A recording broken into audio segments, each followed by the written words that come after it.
Let's just say I know how to do it. For a second, I was thinking of Full Metal Jacket, and I was like, we literally had this conversation. I love that movie. Jack, I'm gonna need your body.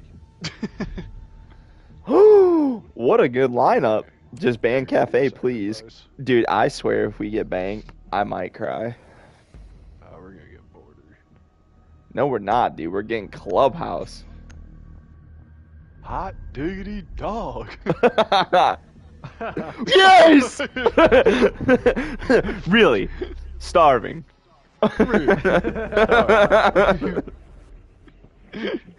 You starving? Really? Hot diggity dog. Man, I like this place. Man, you got some balls on you, kid. Oh. I can't wait to watch the second Spider-Man movie tonight and realize how mid it is. What? What do you mean the second Spider-Man movie? Of Tom Holland. Tom Holland, sorry. Even then, bro. I watched the first one last night, dude. I'm a big Far From Home fan. I love Mysterio. You know, my gripe about it that I'm like thinking right now, and I feel like when you see it the first time, it's so much in your face that you're blinded by like the fact that it's like, oh my god, new Spider-Man movie, like, you know, like this new movie that's coming out. Man, I'm hyped as hell. I'm so hyped, bro. Because Spider-Man's broke. He has PTSD. He's a nobody. And no one knows who he is. Yeah, the suit. It's almost like they copied a different movie that was like really popular at a different time. I'm not even gonna lie, and I know Jack does not agree. I would almost consider this suit better than the Amazing Spider-Man 2.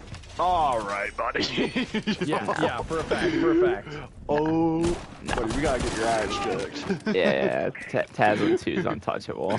I was about to say that logo. Untouchable. It is untouchable. That logo. Honestly, the only thing that can rival it is the PS4 Spider-Man suit. Ooh, that's a bad take, brother. Oh, dude, I love that suit. The PS4 Spider-Man suit is like a shade of orange. What? It's like a shade of orange, bruh. The Spider-Man 2 one is a lot shade better. Of orange. Yeah, it's like the PS4 it's not like game, like red. Yeah. It is not the red shade of red. No, it got rebranded, Lance. They like put textures in the game. Yeah, it used to be a better red. I'll say maybe if you play the remastered, yes, but like the one I played, that's what I'm saying. When it first came out, I was like, it just looks wrong. It was like white, reddish, orange. My thing about it is I'm not a huge like meat rider of Tom Holland. I'm not. I never will be. I'm not. I don't love Tom Holland. I still think his suit though. I just argue it's the best. Yeah, like they're good. They're good, but like I watched the first one last night and I'm like, dude, I forgot how like mid this is. Like it's such a mid movie. I'm saying too though, like the Brand New Day suit is peak. The rest of his suits are from like mid to decent. Yeah, like the Iron Spider suit's cool. I like that suit. Ooh, the takes keep getting worse. I'm gonna argue that I hate the Iron Spider, bro. I think they ruined it's like the a best great suit. job, a great design. I think they just ruined all the CGI in the later editions of the game, or in that game, but the movies. But like my thing is like the first movie mid, second movie like it's okay, like it's nothing to be like super hyped about. Third movie, blinded by nostalgia. Like, how did Snake live there?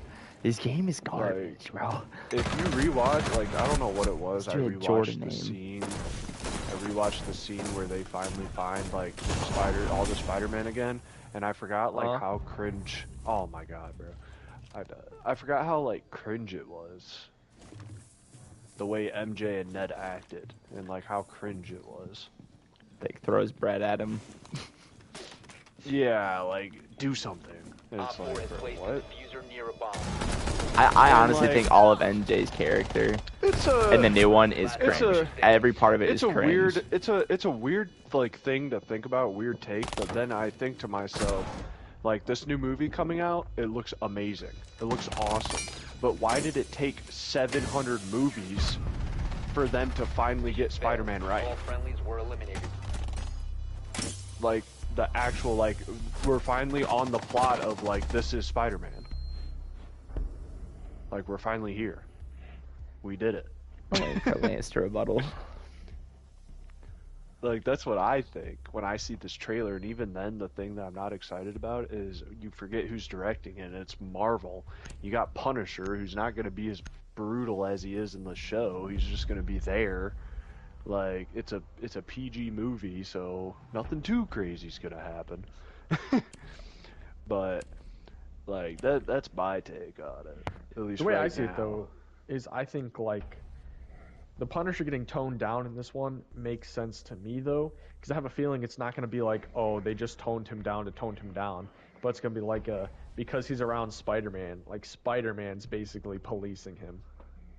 Yeah, I think so too. So I feel like they can make it fit in the story at least. They can. They're not. I don't think they're gonna show like what they would show in the TV show. Nah. Like that's my. They might show it on the news, like 10 people died. It's like it doesn't show anything. It just shows his face. But or like any interaction they have, it's just gonna be him evading all his bullets and like all that. Maybe they'll do a hand-to-hand combat scene and whatever. But All right. it's gonna be nothing about killing someone. I think. I'm just gonna say it flat out. I'm gonna say it flat out, bro. I'm gonna say it flat out, just for you, Brent. Homecoming is a hard low 7 movie. It's just there. It's okay. I think it's one of the least nothing- excitable ones of all of them ever made. I actually like Far From Home. I agree with Lance on that. Yeah. Far Maybe From I'll have Home. to watch it Far again. From Home gets a lot of hate, but Jake Gyllenhaal and him tore the house down as far as action and everything else, and it was like a new villain that we hadn't seen on the screen, and it was a decent addition to the movie, or not to the movie, but to the series. Like, there's just too many like good things about it for me to be like, oh, this is it. I will say this though, I think it's better than No Way Home because I did like No Way Home quite a bit, I'm taking but when No you Way Home. no, when you watch No Way Home over and over again, you really just hype because of this nostalgia. It's a good movie. It's a good movie. But Far From Home, Yeah, that's what I'm pretty good saying. movie. Take out Andrew Garfield and take out Tobey Maguire. Like It's a very honestly mid-movie. Just a mid movie. Yeah. And that's what my gripe is about all these Spider-Man I'm about to movies. get it and here. like now they finally get it. Like But anyway, now they're like, oh, you know what? Maybe we should listen to how Lance, what would you Spider-Man say is the used to best be. one out of The best of Tom Holland's? yeah? So here's my personal take. Spider-Man Oh Homecoming. my God, bro! Sorry, Brent. Sorry. You kill him? No. I hit a nasty hit. I mean, it was 2 bullets. Oh. With the Rooney, it is an impressive shot. It's So, one of the hardest here's guns my in the game to Spider-Man control. Homecoming. I like the movie. Again, I would agree. Like, it's like a good 7.5. I like the movie. It's good. Things great about Homecoming. Michael Keaton's Vulture, I think is pretty cool. You don't like Michael Keaton? No, I like the actor. I just don't think Vulture is like A fatherly I think figure. it's cool. I think he was It's just just not my favorite. underused. I think the way that Yeah. he was portrayed is definitely not Fair. right. But I think Vulture in general is cool. I just think I like that they stripped down Peter at the end, and at the end he had to fight in his homemade suit, and it felt more Spider-Man-esque. Big gripe. Literally just Iron Man Jr. yeah, that is true. I agree with that. He. Brent, I'm is giving too you a much sight like line in the child, room. Buddy, Which I'm like, they just Oh, made him watch too young, act like too much of a child. It was just weird. Couldn't take it serious. And I'm not gonna lie, dude. The more I see them come out with new suits in the MCU, I think his original suit was pretty doo-doo buns. I will not lie. I'm 14 hate health. The black Zero's lines on outside on the everything. terrace. I hate like the big black lines on his arms. The more I see other masks, the more I realize how weird the eyes look on his, because his face is just a weird shape. Brent, I really need you to kill somebody. And then Spider-Man, Far From Home, I think it's fantastic.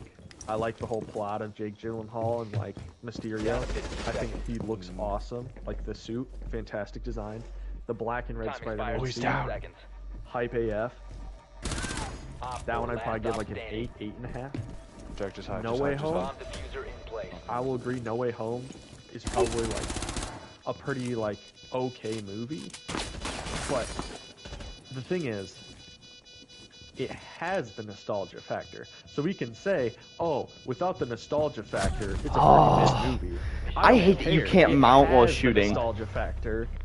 I'm gonna still say it's a fantastic movie because it does have the nostalgia factor. I don't care. I'll say that. I think Green Goblin, fantastic in that movie. No, I like the villain. I'm saying, like, when you, like...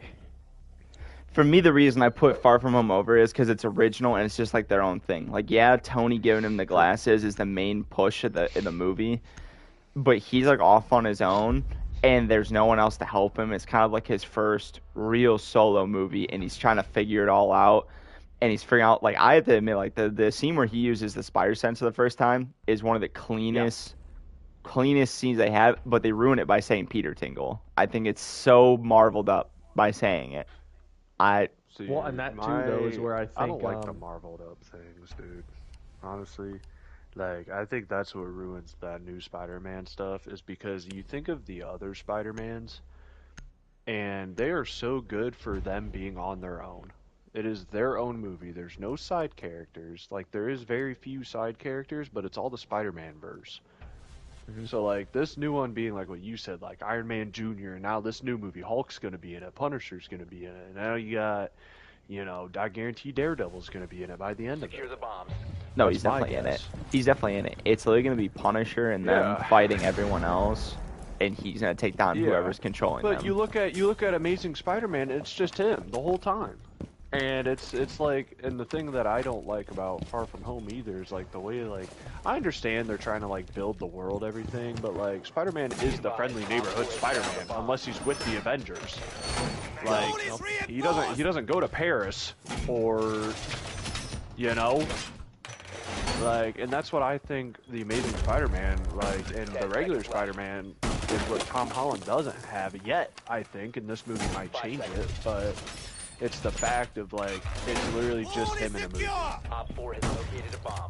Like, there's no side characters, there's no nostalgia of, like, anything else. Like, it's literally just him in the Spider-Verse. Like, nothing else there. That's my thing, too. I don't like how anytime we see a Spider-Man movie, there's just so much other shit in it. I'm here to see Spider-Man. I'm not here to see, like, any upgraded part of Spider-Man. I want to see Tom Holland broke, depressed. I want to see him struggling in life. I want to see him literally have, like, no technological upgrades other than like what he can build, because Iron Man literally just handed it to him. Like, I want to see him do it all, not no. And I say so that Andrew Garfield is the GOAT. He is the GOAT. Anybody that says otherwise, biased. That's just my opinion on it. I know I like the other two. Like, I'm giving them a hard time. God damn, giving them a hard time. But, like, you know, the people that like. Yeah, I know. I'm giving him a hard time. Like, I still enjoy Spider-Man. Like, I don't think he's just straight up terrible. Like, but do I think he's better than Andrew Garfield or Tobey Maguire? I do not. Well, that's where I'm like, the way I talk about movies, you'd think they're like a 2 out of 10. When it's like, nah, this is a good, like, 7, I'd rank it. But I'm just gonna dog on it. You gotta be willing to critique something. Doesn't mean you necessarily hate it. Like, if you're a true fan, you're willing to do it. Like, my problem is people think it's like we're Star Wars fans, where they just absolutely hate on the prequel. No, like, where I'm saying, like, what they did to the prequels. Oh, this isn't identical at all. I fucking hate this thing. This is stupid. You know what I mean? Like, we hate the sequels because they actually undermine the actual story. They hated the prequels in the early 2000s. They hate everything about. They hated everything about the prequels simply because it wasn't the same nostalgia as the other ones. How'd that dude fold, dude?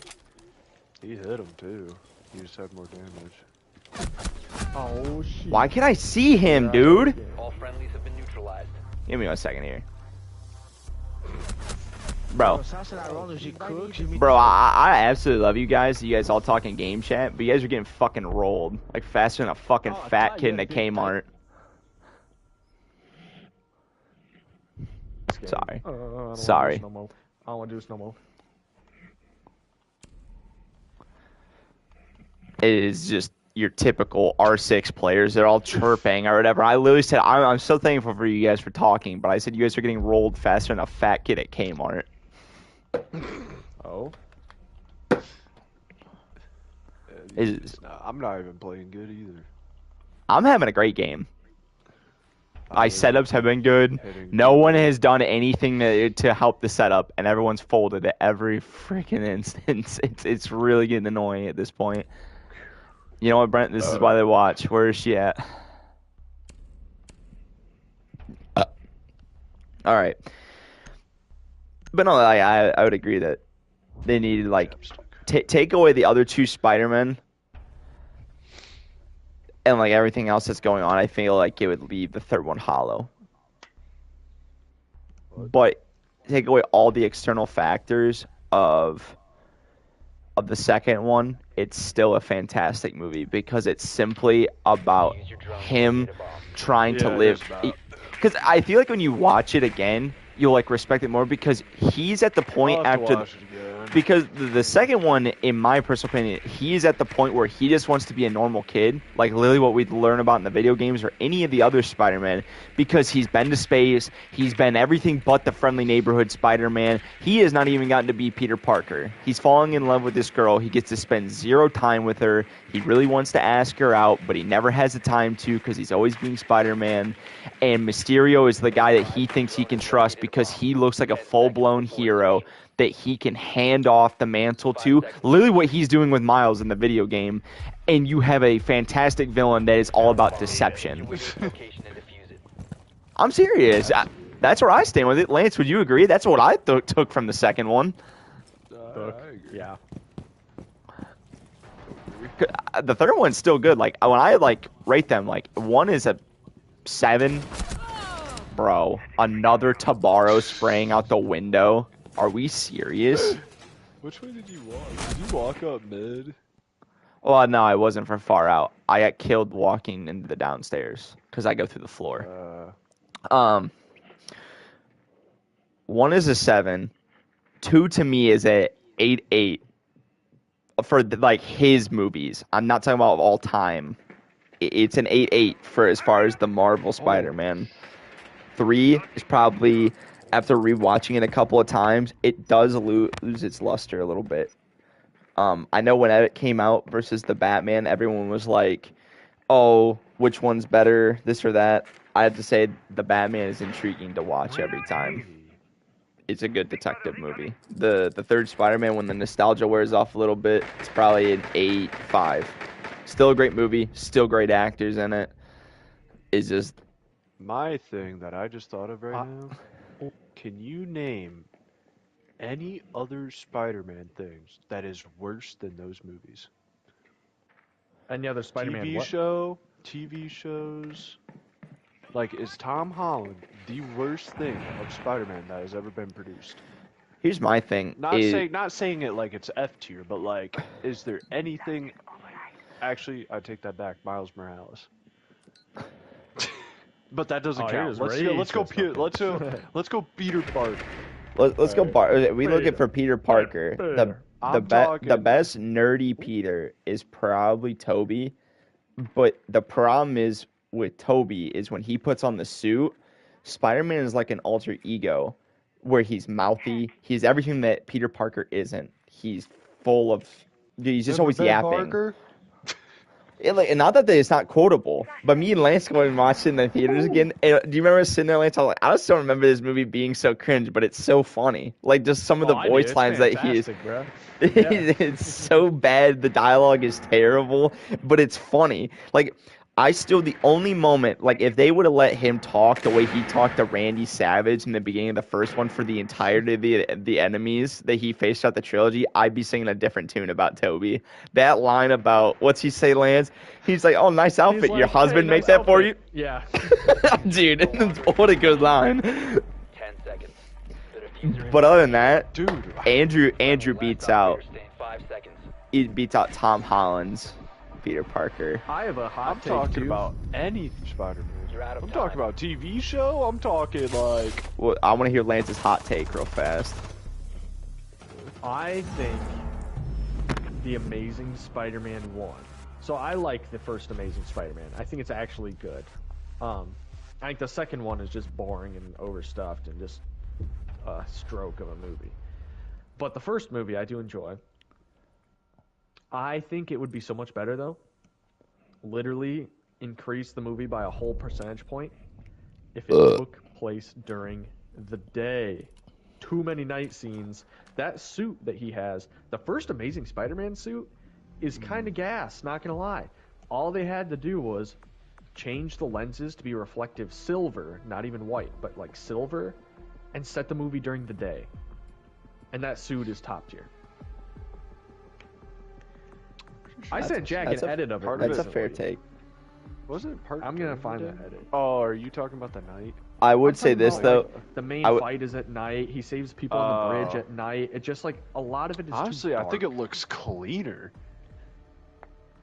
But I just don't think of like Spider-Man as like a that is night true. prowler. Nighttime. Yeah, that's like Daredevil type stuff, you know. Yeah, I agree with you on that.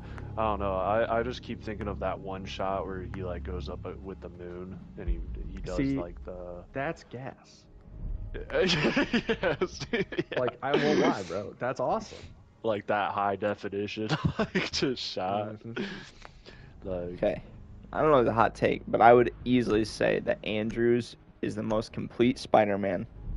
The movies are the worst written. The cinematography is the best.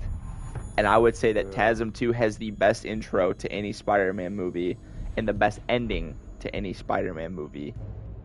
Yeah, I can see that I've ever seen. The ending is great, except Rhino just sucks. Like, I do not like that version of Rhino. And I don't like the version of Rhino, but it's for me, it's about him coming back because he's like, I think they were going in the right direction as far as if they would have let Gwen Stacy die, and let's say it's a clean movie. Let's say it's, who is he facing? Electro for the entire movie. No Green Goblin, no other crap with it. He faces Electro, some reason she dies. That scene where he's crying is one of the best acted scenes out of any Spider-Man movie. I love Toby, but when he's crying, he looks like a toddler crying. He cries a lot. Yeah, and like, I don't want to be mean, but when we're talking about tier of actors, Toby has never done anything besides Spider-Man. Okay. Like, really anything that impressive. He's been in a couple movies. He's been in The Great Gatsby, but he's never been anything other than a side character. Andrew Garfield is mainlined so many movies, and they've been utterly fantastic. You got Spider-Man, Hacksaw Ridge. You have the one that he just came out with where he's, what is he? A stage performer. The one that he, like, almost won, is it an Oscar for it? You have, you just have so many. The lineup is just so good, and he's so versatile. He's fantastic. And my thing with Tom is, I think Tom is right where Toby is. I don't think Tom can really get a job.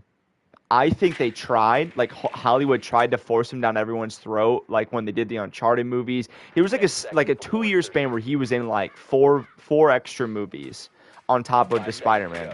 And I understand that he's going to have a spot in the new Christopher Nolan movie. But I don't think he has a major part. He's the son. It's not about the son. He is only getting cast in minor parts, just like Toby is, because he's good, but he's just not great. He's also a smaller guy with a higher-pitched voice. He's hard to take as a grown-up. Easy to play as a teenager still, but he doesn't... I'm not a rapper. Smoke out. No, but I just sent y'all. Pre-fire. I don't know if you can see it on PlayStation chat because I sent it on my phone. I just sent the. I just ran through. The side by side of Tom Holland and Andrew Garfield suits. And here's my thing. My take is, I think the brand new day suit is sort of like the perfect version of. Hey, Slapnuts. When I fucking peek and I'm sitting at the fucking bed, don't sit there and walk in front of it so I can't shoot the guy peeking, because I don't want to dome you. Look behind you, dumbass. I think the brand new day suit is a 10. I need to calm down. Lord, please help me not swear. Lord, please help me not swear. Bro, just hear me out. Hear me out. No. I'm not talking about you, Lance. You're gonna have to repeat what you said. Just give me a second. I need to ask for forgiveness because I've been swearing a lot because R6 brings the absolute worst out of me. Oh my. Bro, I thought you were talking about me for my. Lord. I'm trying not to laugh about it. Please forgive me. I shouldn't have called him those words. I'm gonna try not to swear for the rest of the night. Amen. Yeah, right. Shut up! What do you want? In quotations here, because this is what I said prior. We're walking. No. We walked in. We walked in, Lance, and we're breaching this room. And I want you to tell me what you said earlier as well. After I get done saying this, we walked in, we're breaching. Okay. We're all in this room. I shot a fire extinguisher. It smoked the whole room, so 3 of us enter the room. I have a dirty angle on somebody, and I have someone on the team literally swing like they're driving a boat and go way out so I can't fire. So I'm waiting, and then the dude micro-peeks me and shoots me in the head. So I go in the game chat. I'm like, hey, Slapnuts, next time your dumbass wants to get in front of the fucking doorway, how would you look behind you so I can have a clear shot instead of doming you in the back of the fucking head? And they're all those like, I just a couple black dudes, of course, whatever. But I just need to stop. I just need to stop, bro. All right, you continue. I need to be better. That's the moral of the story. So here's what I was saying. I think that Tom Holland's brand new day suit is like peak 1960s Spider-Man design in real life. Andrew Garfield's is like peak post-2000 Ultimate Universe Marvel, like that kind of design. Here's my main things. I will explain why I like the brand new day over Amazing Spider-Man 2. Firstly, the colors are a little brighter, and I prefer the shade of blue and red on the brand new day. I think Andrew's is like very deep blue and kind of like a deep red in comparison. And it still looks really good on that suit, but I just like the brighter colors. I think the Amazing Spider-Man 2 suit, the webs are too dense on the costume. 5 seconds to go. That's my take. I think Tom Holland's brand new day looks better because the webs aren't so tightly packed. And I like having the big black outline around the eyes. I just don't like their obsession with tiny symbols on Tom Holland's outfit. But his new one is bigger. It's still smaller than the rest. I don't know. I think it's like perfect for me. I do wish though.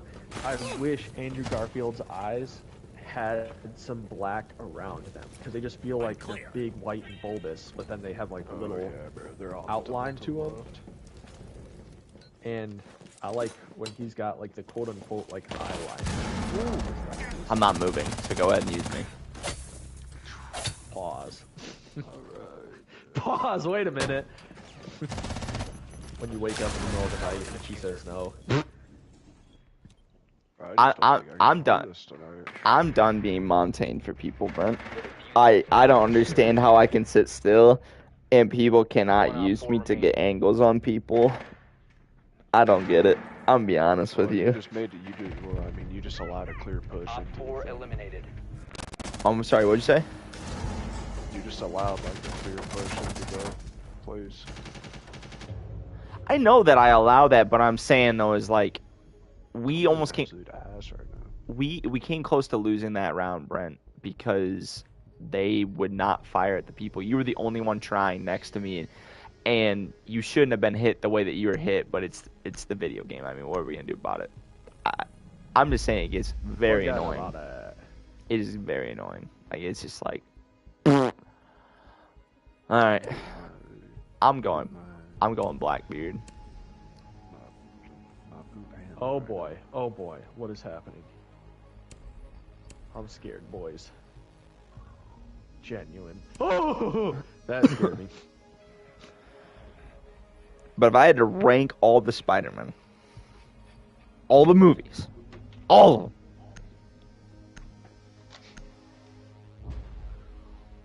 Yep, let's hear it. Just give us a quick number rating. Don't gotta like tell us each No, number of them. I'm just gonna say their name. At the bottom of the list, I'm probably gonna put Homecoming. If bro says Amazing Spider-Man, no, TASM 2 is still right next to it. I simply like the ending and everything else in it. I like the actor better. I think they're both just unenjoyable movies.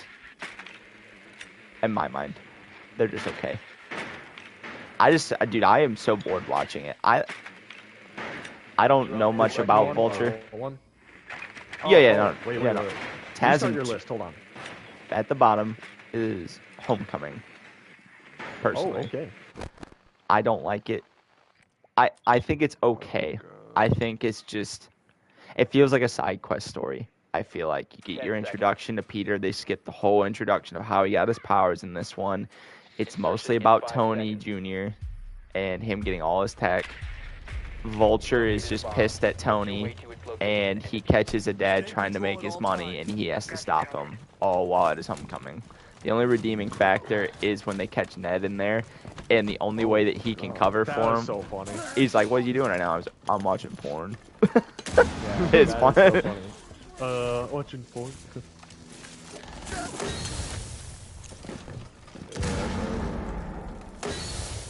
Alright, so Homecoming and then TASM 2, because it's objectively terrible.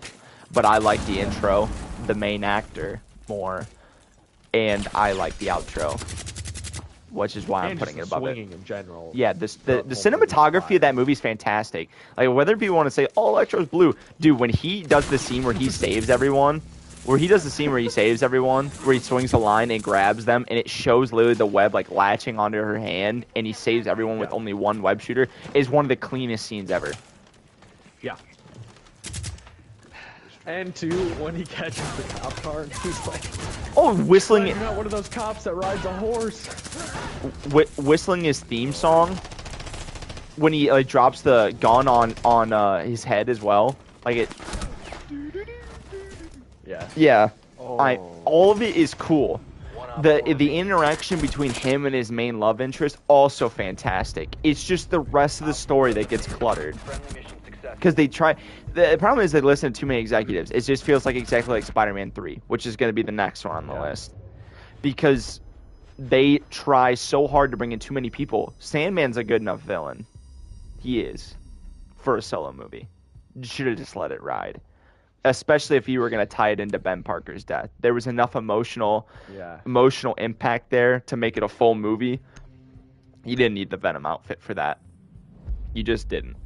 I will say, though, I think Venom in that movie is overhated. Because people are like, oh, it's not like the comic book Venom. And I'm like, I kind of like how this one, though, is just like an evil version of Peter Parker. Because that's one thing I've never understood about comic Venom, is he just almost feels more like he'd be a villain of the Hulk than, like, Spider-Man's opposite. You know? Yeah. Fair enough. My little rant aside. No. That's a fair point. I never really thought about it, but I like that. I think it's because he's so easy to just take out. Because what? I think it's because he's just so easy to take out. Yeah. Like, all it is vibration. I think that's why he wouldn't face Hulk. Because imagine if it was Hulk. All he'd have to do is literally fart, and his vibrations would literally kill them. Alright, I don't want Brent to talk anymore in this conversation. I think he's lost the plot. I'm just saying, like, let's be real here, guys. Like, Hulk is like... I'm saying, when they have Venom and this, like, massive monster, I'm like, how is this, like, the opposite of Spider-Man? Well, yeah, and then you gotta think that he somehow became that after attaching to Spider-Man, and you're like, where did all that extra come from? Well, anywho, so yeah. So, alright, so we've got Homecoming. He was stuffing up his ass, don't lie. You know it. And I know it. Homecoming, TASM 2, and Spider-Man 3. That's the start? Yeah. Spider-Man 3. And then I am gonna probably put objectively. I'm gonna put objectively in there. It's probably. What do I have left? Everything. You have No Way Home, Far From Home, Far Spider-Man From 1 Home. and 2. All right. Give me a second here. I'm probably gonna put No Way. Well. Ooh, we got a friend right here. Ooh, it's a Blackbeard. Need help. Wrong spot. Got him. Alright. Rotating. Just give me a second, Lance. This is a busy round. When they attack me right away, I can't focus on two things.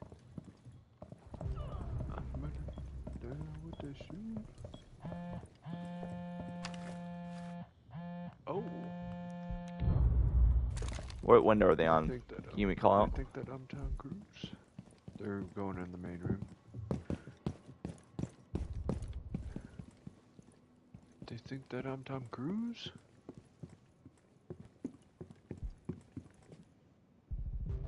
No way, he waited for me to literally be there.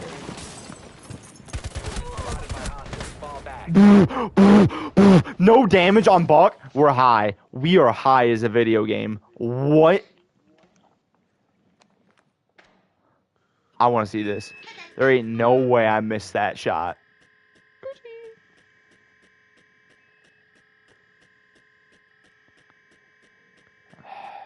Whatever.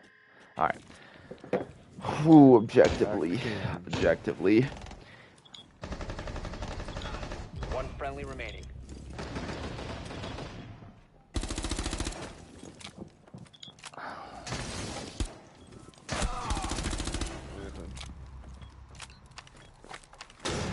Bomb diffuser in place.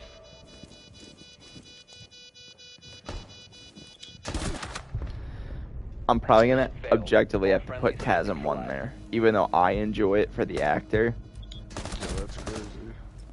I enjoy it for him, but as far as a full loadout of a movie, well, actually no, I have Tom Holland movies to put in there.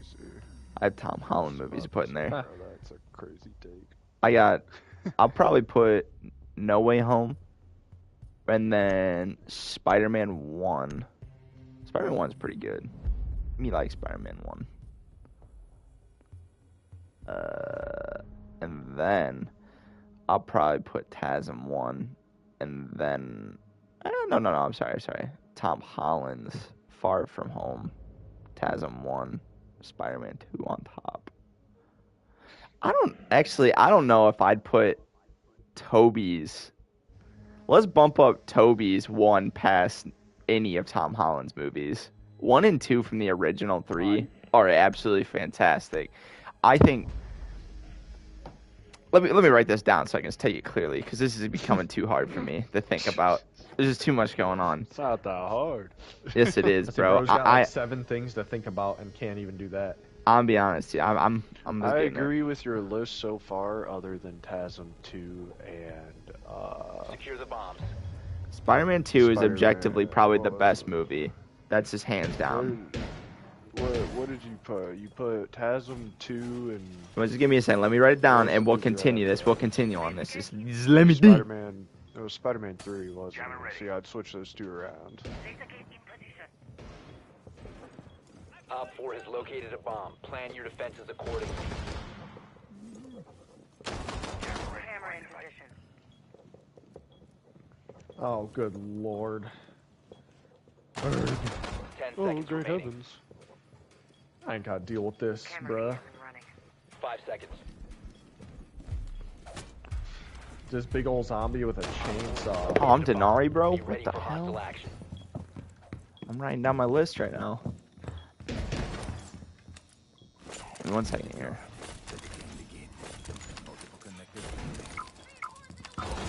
Someone exposed you.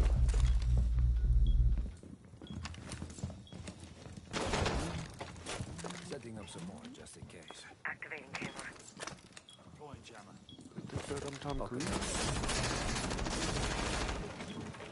1 second here, let me die.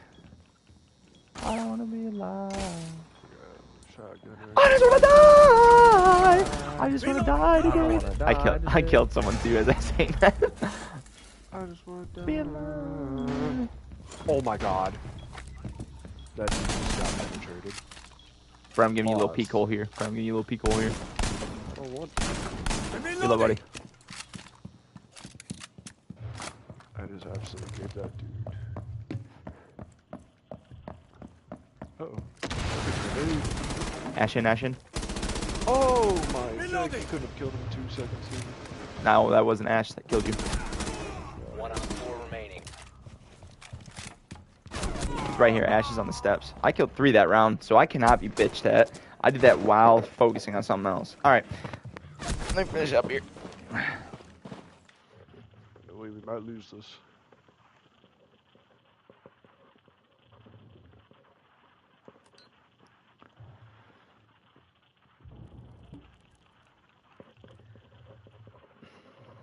Friendly, last operator standing. How many in total are there?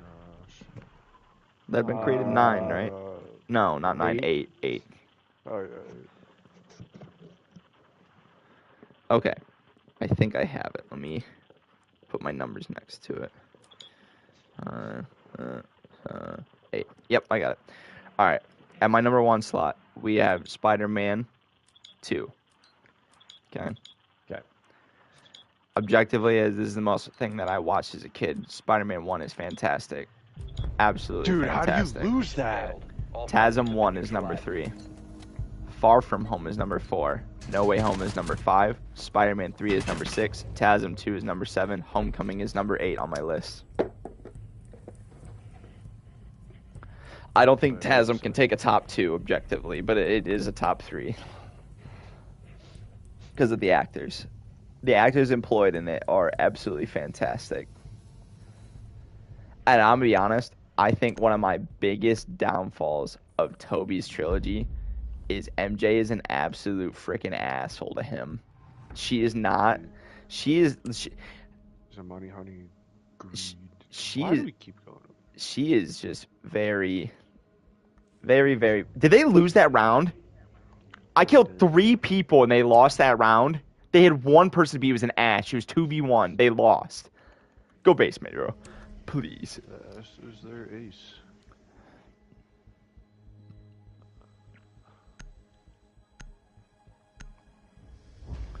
But, yeah.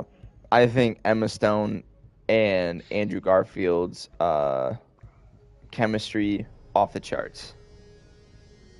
Enough said. Lance, care to? I mean, this is a discussion point for tonight, so you can tell me. Yep. You can tell me, Buster. Well, is it my turn to make a list now? Yeah, of course. Anything for you, Buster. So my difference is gonna be. Let's deal out a few more of these. Just rank them 1 through. 2 is 8. Okay. Fair enough.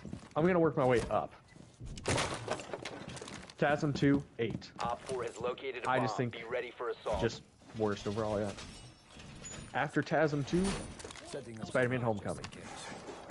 After Spider-Man Homecoming, Doorway secure. 10 seconds to insertion. Down to 5 Spider-Man, seconds. The Amazing Spider-Man. Op 4 has located a Wait. bomb. So rank them in order for me. So TASM 2 is the worst. So actually, would it be better if I go from top to bottom? Yes. Like, Yes. is that more Yeah, like comprehensive? make the list. Alright. The best of the best. Spider-Man 2. Spider-Man 1. They just bull rushed that, dude. I had no chance of getting out of there. Spider-Man 2. Spider-Man 1. Spider-Man Far From Home. Spider-Man No Way Home. Amazing Spider-Man. Homecoming. Amazing Spider-Man 2. Okay. I enjoy Amazing Spider-Man 1 still, but I just cannot. I just don't. Like I said, I just can't get behind it. I think the Lizard is just okay. I think the action is pretty decent, like when he fights in the school, but I don't really love the fight on top of the building. Yeah, I don't know. It just doesn't quite do it for me. I think Spider-Man 3, even though it has its problems, is still a very enjoyable film. Like, it just does. Where did you put 3 at? Good job. Spider-Man 3 is like. Was it 4 or Spider-Man 5? 2, Spider-Man 1, Yeah, I think it's 4. Okay. I don't think I could ever put 3 that high because of how cringe he was in that movie. Does that make sense? Yeah, no, that's fair. I tagged him. But like, I don't mind the villains whatsoever. I don't. It's not. Unclean movies don't matter as long as they're enjoyable. Like, there's certain things that are just okay, I guess I would say. Yeah. So, guy pushing it on Legion. Legion has no angle. He's completely giving it to the guy. We barely won that round. Legion, you know what Legion was doing? He was literally staring at your ass that entire time, dude. I don't know why he didn't hold that angle. Like, he literally had it and he gave it to the guy. But other than that, that's a fair take. I'm fine with that. See, the TASM one, the reason I put up there is A, you have chemistry. Then you have, I love the school fight because he fights like a spider. You also get to see, very good fight. Anytime he puts on the mask in that movie, without a doubt, he is fantastic because he's so mouthy about everything. Completely. I even say he's amazing. Say that again? He has me beat, bro. So, like, there's that. Fantastic. It's fantastic. I'm sorry. Say that again. But I gotta say too, this summer, amazing time for movies, or just that year in general. You got Thunderbolts, you got Fantastic Four, you got Superman. I'm kidding. You did not like Fantastic Four or Thunderbolts? Thunderbolts. Really? I thought Thunderbolts was one of the best talking movies about Marvel has that. made in a long time. But yeah. Agree to disagree. Agree to disagree. I could see it. Yeah, I could see that being better. I just thought it was gonna. Op 4 located a bomb. I mean, fair enough. Fair enough. I don't know. I just couldn't like. I don't know why that whole time. Like, I just could not watch it. Like, honestly, I thought about falling asleep halfway through it. Dang, that's 10 good. seconds That's remaining. good. I don't know. Like, I think it's because like the first half of it was just like Op 4 it was has just located a bomb. whatever. Get ready to engage. Yeah. Like, it wasn't anything like too serious, I guess. I understand they're setting up, and then after that, honestly, I couldn't really tell you what happened in the movie either. Yeah. But I'm trying to think. Once they meet Bob, like, they're not gonna do anything to him. They're not gonna do a single thing. so it's right, Brent. Yeah. Like, and then I just tapped his neck, dude. Ooh, okay, now I'm cornered. No, it's I'm coming down the steps. I'll kill him. Just tell me when. No, you won't. Swapping mags. I promise you won't. Not the one on the I'm left. going to I'm talking about the end of the cathedral. steps. I'm about to find Hitler. You will be spotted. I'm about to get it, Brent, because I got spotted. Oh my god, bro, I literally just got a headshot. Remaining. Dude, this Ash needs to Honestly- touch grass, dude. Honestly, it's been so long since I've seen the movie, and I only saw it once. Thunderbolts. So or I something? honestly forget like the whole movie plot, but all I remember saying to Jordan is like, without what's the captain's name, or what's the dude's name? John Walker. Yeah, without him, that movie would have been like even like he's the only John redeeming Walker is kind of factor. goaded. Yeah, he's And the I love only how the redeeming entire factor. point. I love how the entire point of his character is to be like, men are evil. Frick the military. He's just misogynistic bastard. Yeah, he's freaking awesome. Like, bro, Yeah, what do you I know. mean? I love that dude. I like how they gave him more character. That is the only positive that came out of that. That and that Yeah. it connects to Fantastic Four. That's it. Yes. But like, But his dude, John What- Walker's suit in that is so cool too. yeah, it was. I do agree with that. But when I was like, what? It's just I understand the whole point is throwing a bunch of useless people together, and like, and like Bob or whatever, but I just remember the first half of that movie is so pointless. And I guessed the finishing, I guessed the ending all by myself before we even walked in the theater. I'm like, if you know this guy, he's literally fucking Superman. And I'm like, I guarantee you, like, what's gonna happen is it's gonna be the power of friendship, and they're gonna pull him out. I guarantee that's what happens. Like, dude, that's literally what I said before we walked in the theater. I'll be honest, you said that before you went. He was like, do you know anything about it? You had the conversation with me before you went. Yeah. You dude, literally said it. He sat there and talked to me about it. He's like, do you know anything about Sentry? I was like, buddy, I don't watch fucking Marvel. I was like, I'm a big DC guy. He gave me a video about what Sentry is. I was like, what the fuck? And he's like, yeah, dude, like, how are they supposed to fucking beat this guy? How are these four supposed to beat this fucking guy? Dude, Sentry's awesome though, bro. I love the character. He is cool. I do too. I like him great. too. The suit was great. I do agree with that. But like, I felt like the first half of the movie completely pointless. It was like a small build-up that literally could have been 5 minutes. Oh frick! Oh frick! Oh frick! And then what was the other part? Oh yeah, they did an hour, it felt like, of just them being in a different world and just him killing off all the innocent people.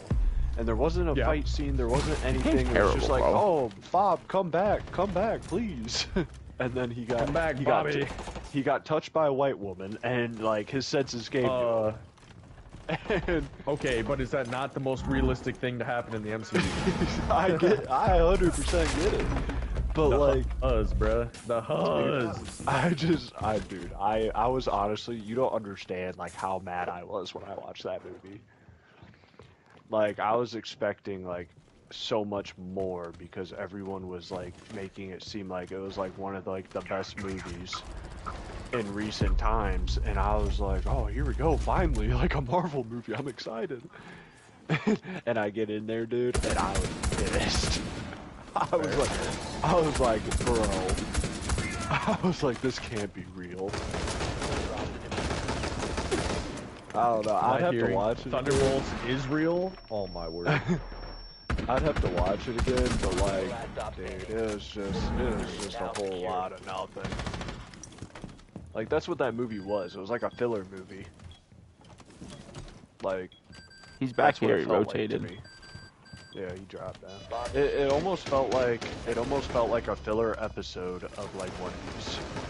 Jack. Yeah. So like that's my comparison.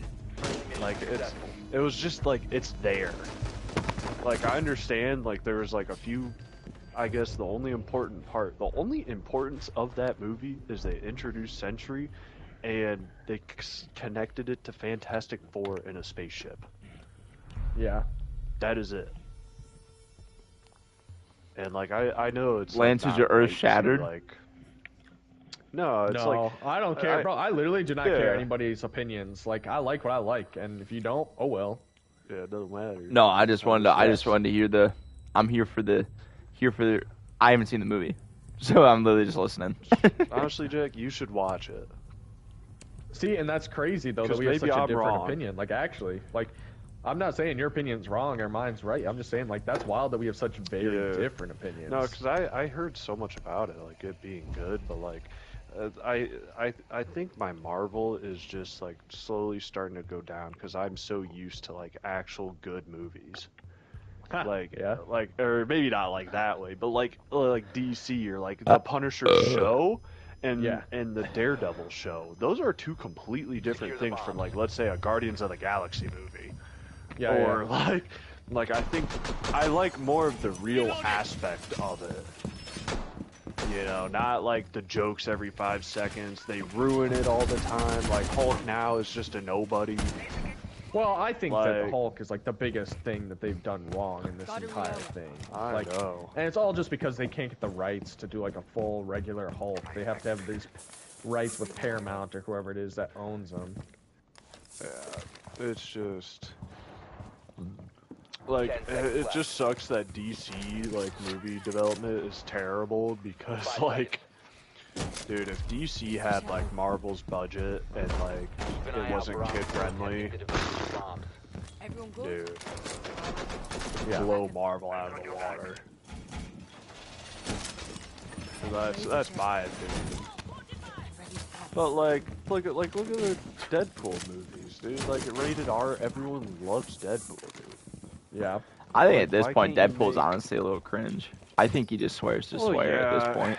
Yeah, he's just there. Like, my thing about him is like he's like the one hero that's like Marvel can't really like kid friendly. Marvelify. Yeah, that's what I mean, and they do because he's supposed to be like such a weird and just funny character. He's not supposed to be like somewhat serious. But like, dude, I'm so sick of like all these like movies that are just like comedy, kid friendly, like. And it's like, oh, they are rushing.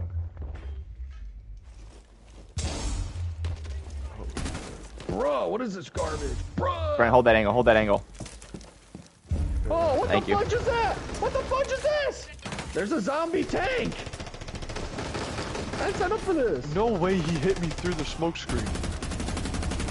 Swapping Oh, mags. that's my. There's a dude in the hallway here. Yep, it's Ying.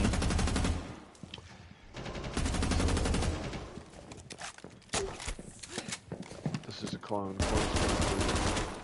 Op 4 located a bomb. Protect it. Getting rid of it.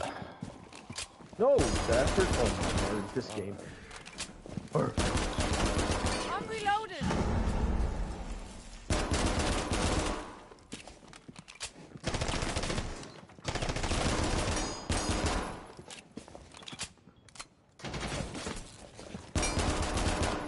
They're all three on this side. So at least we know. As long as... Oh, W Jack. Right here. Peeking through, coming through. Two, Brent. Two. I'm dead, bro. Only two. They're only on this side. He's trying to help. They destroyed the camera. Oh, why can I not see him? Dude, the Ying's so low. Yeah, they have to walk through that door. Hopefully they don't see my Legion mod. You actually might get a kill with one of them. The Ying is really They low. saw it. No, they saw it. They destroyed it. Ying's gotta be racist, bro. That's crazy. Op 4 last stop standing. W! We got kill assist. Let's go. Mission successful. We've been an Emerald player there. That one tap was Ying. Not that one tap. Oh, what tap was you? Not that one tap. No, What Jack, a honestly, consistent I want board. you- Look at this board. 6, 8, 7, and 6. What a fantastic team. Let's Honestly, stick together. I want you to watch Thunderbolts. I'll be honest. I think I'm the last And person see you want to what watch you Marvel think about movies that. because No, because don't like. that's like the I've one had a hard movie, time like- even like any of them anymore. I'll be honest, guys. I haven't watched besides Spider-Man. I haven't watched any of the new Marvel stuff. Any. Oh, dude, yes you have. You watched the Daredevil, and the new season's coming out. And I'll be honest, I thought that that was super bad. It was mid. It was literally, it built up again after what it had already built up for 6 seasons of what we were getting there. And the fight scenes were cool. But, dude, it is such slow writing. You and I both would sit on our fucking phones for half of it, and then when it get towards the end where he's like, maybe I have to be a vigilante after all. And then he fucking wails on someone. You're I like, feel like- oh, cinema! I feel like this season is gonna be. I feel like this season is gonna be 20 times better. I'm just saying, like, Punisher was the one clean part that seemed to stay true to his character. I'm not gonna say that Daredevil didn't stay true to his character. I'm just saying, like, I was about to say it's just a different art form. not really an Like, it was art almost form. like- it It's was just almost like marbled. Season 3 in Frank. It's just marbled. If I'm gonna be honest, what Marvel keeps doing with shows, and no one wants to talk about, is they always put a main character through a moral dilemma. They do it in Mando. They do it in that. It's always the same stupid fucking dilemma of mental bullshit, and it takes them the Daredevil in entire. comics goes through that. I don't the care, time. Brent. It doesn't matter at that point. Just do the fucking show. Like, it's just not. But it pertains to his character. Buddy, they had They just 6 do it too fucking many other seasons. characters, though. My point is, Brent, is that they already did it for 6 seasons. the Daredevil TV show is held so highly in regard already. There is no reason to then rebuild it for all the Marvelites out there that have not seen the Daredevil show, which is no one. Everyone's seen the fucking show. Same with Punisher, because they were good. Actually, no, not a lot of people have. I'm gonna be honest, yes, they have. It was on part. Netflix for like the first 7 years of Netflix's life, and it was the one show they kept around. And they did the Punisher show on top of that. Now, Agents of S.H.I.E.L.D., I would agree that no one's really seen, because it took... I like Agents of S.H.I.E.L.D. I watched the whole thing. I didn't. I'm saying compared to the other two, it'd just be like the Iron Fist show. I just... Alright, dude. What are we being consulate for? Oh my gosh. But, as I was saying, they dick around for too long. And it's just the same thing. It's the moral dilemma between both of them. Is the Kingpin gonna show up and squash him, like the little fucking bug he is? Or is Daredevil gonna come out of retirement, regardless of what's gonna happen to him, and beat the fuck out of Kingpin because he knows he's doing something bad? It's just like, all that and another build-up. And that's what Marvel does every time, is they prolong and prolong and then prolong. And it's something they've done all in the new phase since Endgame. They used to fit everything in movies. I mean, even look at Guardians 3. Everyone got an ending but the main fucking character. You gotta show up for the show for that, guys.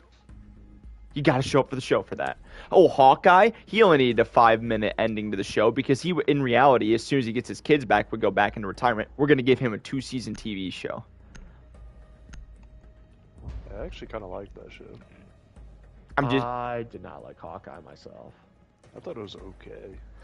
I'm not saying that Jeremy Renner can't carry a show, but I'm just saying it would have had another season if Jeremy Renner wouldn't have been in an accident. There was no reason for it to be continued on. He is already written off. He was written off prior to Endgame. He has no reason to be around except to be with his kids. He's been done. No, it was honestly kind of cool, almost for the fact that, like, first, I agree with you that it shouldn't have been, like, that long, but I like seeing the post, like, Avengers breakup. Like, I just don't care. Like, they all just... Iron Man dying, and he gets to spend time with his family. Well, that and it introduces Kate Bishop. So then, like, he doesn't have to play Hawkeye anymore. Give me 1 second. It introduces someone else. But I like the fact of, like, it shows a little bit more about his Ronin, because, like, they literally just showed that for, like, 2 minutes. It was just kind of whatever. You found a and bomb. then Make your way to its location. it introduced Kate Bishop, which I don't like. I'm trying to think of every phase after. Or not phase, but, like, everything that happened in the phase. So I have... one of the most forgotten things is, like, the Loki show. Doctor Strange movie. Mid. Doctor Strange 2, terrible. Right. Loki was great. I like that show a lot, actually. Yeah, I'm not gonna lie. that wasn't that bad. That wasn't that bad at all, actually. As much as I thought it was Loki, and he doesn't care about, like, if it's MCU or not. He's just like, is this actually good? That's good. I just think I always just heard it was okay. The only part the only part I don't like. Dude, can you stop peeking that same way? I feel like you don't learn your lesson on this map, dude. It's the same peek every time. I do what I want. The only thing I don't like about Loki is, like, they made him like I guess they turned the levels up of, like, power scaling. Yeah, that's fair. That's the only thing I just don't really like, because now he's like he basically just is like the god of the all timelines. timelines. Like Yeah, he controls. Yeah, like, I don't know. I wonder how they're gonna use that in, like, regular. I don't know. We basically lost this round. Yeah, we did, Brent. I'm a peak. Wakanda Forever was boring. That happened. So, like, surprisingly, I just watched that one for the first time. I honestly thought it wasn't that bad. I don't think it's great, but I thought it was like. I was expecting a little more, I guess. I thought it was still good. hey, Brian, if you drive through that trap door right there, you're gonna I'm kill. actually fighting Hitler right now. Really? You gonna kill him, right? You gonna body him? I don't know, it's kind of creepy. He's got, like, 4 commanders. What? Honestly, I don't know why when I watched that movie, like, I think it's because I wasn't expecting greatness. Fair. I think that's why my expectations were so low. like they were like low to the ground. Wakanda like, they were forever. not high. There's no hard R in that shit.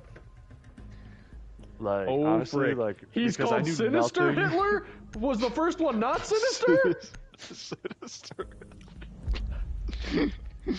Nick Fuentes just shows up. Bro, no way they banned Lion, bro. Are we kidding me right now? No, like, I knew nothing about the movie. All I knew is that, like, Namor was in it. And, like, it was just him after Black Panther died. And after playing Marvel Rivals, Namor's cool. I was Namor's like, cool. yeah, I know. That's why I was like, I saw a tweet about it. And I was just like, bro, why does Namor low-key look cool? I was like, you know what? I need to watch this just because I was playing Marvel Rivals. I was like, I think I just need to watch it. And I watched it. I was like, okay, Namor cook, dude. Like, of course I don't like Ironheart, and I don't like any I was other lame like. as hell. Yeah, like I always hated Ironheart. That is one thing I will never watch in my lifetime at all. I don't care. I don't care if they say it's the best thing. Once I saw she disrespected Tony Stark, dude, I was like, I'm good, bro. I don't care how smart she is, where she's from, if she's from the hood or not, dude. Like, I am never watching that show in my life. After what the scene that I saw on Twitter, I will never watch it. I know that sounds terrible, but Wait, what? I don't care because I know I'll hate it. What? The scene from the show. What show? Oh, great. I killed Ironheart. Hitler, and now he's reviving again. Insertion in 10 seconds. The girl Iron Man. Oh, that's a real show? 5 seconds to go. Ah, my bad. Yeah. You've located a bomb. Make Literally, your the way entire to premise of the defuse show is, it. what if Tony Stark were better because he was a millennial or a Gen Z black chick Yeah. who's poor? And she's she like, says, I want to do my own thing. So what you do? Literally copy Iron Man. We was Iron Mans and shit. Like, dude. I forget what scene it is, but like, I just realized this dude loves. I forget what scene it was, but like, there's so many Iron Man edits where it first starts off of like Ironheart, and she's just like, everyone's so impressed with what Tony Stark could do, but he was like, but he had all this money and like. He had so much help, and he was like, he can't do that without any of this. He's like, look at what I'm doing, and then it cuts to when he's in the desert, and it cuts to I forget his name. What's his name? Amahet or what's his name? Dude, why do I forget his name? Obadiah Stane. Obadiah, yeah. He's just like, bro. Tony Stark built this in a cave. With a box of scraps! Yeah, like, dude, like, and it cuts to, like, that scene, and it's, like, dude, I'm just walking around and, what the, I didn't even see that. But, dude, no, like, man, I will never watch that show with all my heart. But then, I saw Namor, and I was like, okay, Namor's cool. Like, I don't really care about, like, the queen dying. I don't really care about Zuri that much. I thought it was kind of stupid the way she gets it and whatever. And then, like, the only, like, the redeeming factor of they actually introduced Black Panther's son in a good way. And I was like, you know what? I was like, they did something good in this movie. That's understandable. Like that's a good setup. I was like, I like that. I like that a lot. I was like, okay, I can see this. I was like, I can see this is a good transition here. Like, because I mean, I feel like they in my opinion, like Marvel's shit a lot of stuff. I think what they took what they got, which is after he died, like, and to make a story. You know, they took what they had to do, and you know, they turned it into like it's almost like re-eating shit, and then the shit like comes out better. like that's like the best way I can explain it. And you know what? They didn't do that bad in my eyes. You know, this is gonna be a terrible take too. I'd rather watch that than Thunderbolts. Wow. Wow. I could literally not disagree with you on anything more than I disagree with you right now. But okay.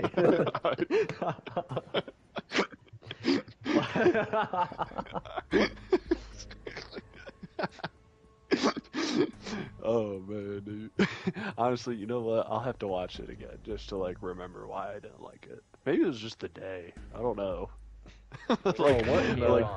I just remember just being so mad. Like, yeah. I remember halfway through the movie, I was literally cussing in the theater, and I was like, bro, this movie is so bad. I'm like, dude, I'm pissed. I was like, nothing has happened. So funny because I'm sitting there watching it, and my friends and I are like, Marvel is so back, bro. This is so good. Oh my gosh. I forgive Jordan like that. 10 seconds. I think he did only for Insertion in 5 seconds. Winter I keep Soldier. forgetting his name. No, John he didn't Walker. even like it for John Walker. Make He your loved way it to for its John location Walker. and That's defuse it. it. And I agree with that. I do like John Walker. I do like Winter Soldier too, but I liked him more in the show than I did in the movie. Like two, you I said? thought the Winter Soldier. I thought he Oh, was a yeah, lot yeah. better in the show than he was in the movie. I didn't really Yeah. like. I didn't really like him, and I liked what he was doing in Yeah. the show with Falcon, even though I hate Falcon. And I've yet to see. Notice how that everyone that Falcon he hates is one color. Wait, what? No, I like Black Panther. Dude, honestly, I rewatched the Black Panther movies because that's what I wanted to do before I watched the newer one. Honestly, I forgot how much aura Black Panther is. I gotta say though, bro, Black Panther's suit in Civil War, awesome. Dude. Black Panther's suit in Black Panther, they toned it down. Like I think it's worse in his actual famous. Really? Because they made it look more like an actual cat instead of like a, I don't know. It's like, I don't know. They just made it like softer looking. It's not as tough, bruh. And I'm not the biggest fan of Black Panther needing his like, my suit can discharge energy and blow people up. I think it's just like a little too much. Like they just didn't need to add that. I feel like they did it because I feel like they were trying to give him just a little more power. Yeah, Like, that's fair. Because like he was just kind of ordinary. He was just kind of. They compared it to the super serum. Mhm. And I feel like they were trying to give him something.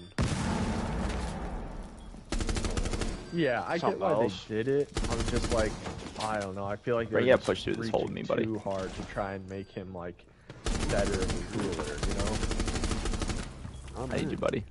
No guy right here in this corner. One op Thank you, 4 Brad, remaining. for shooting.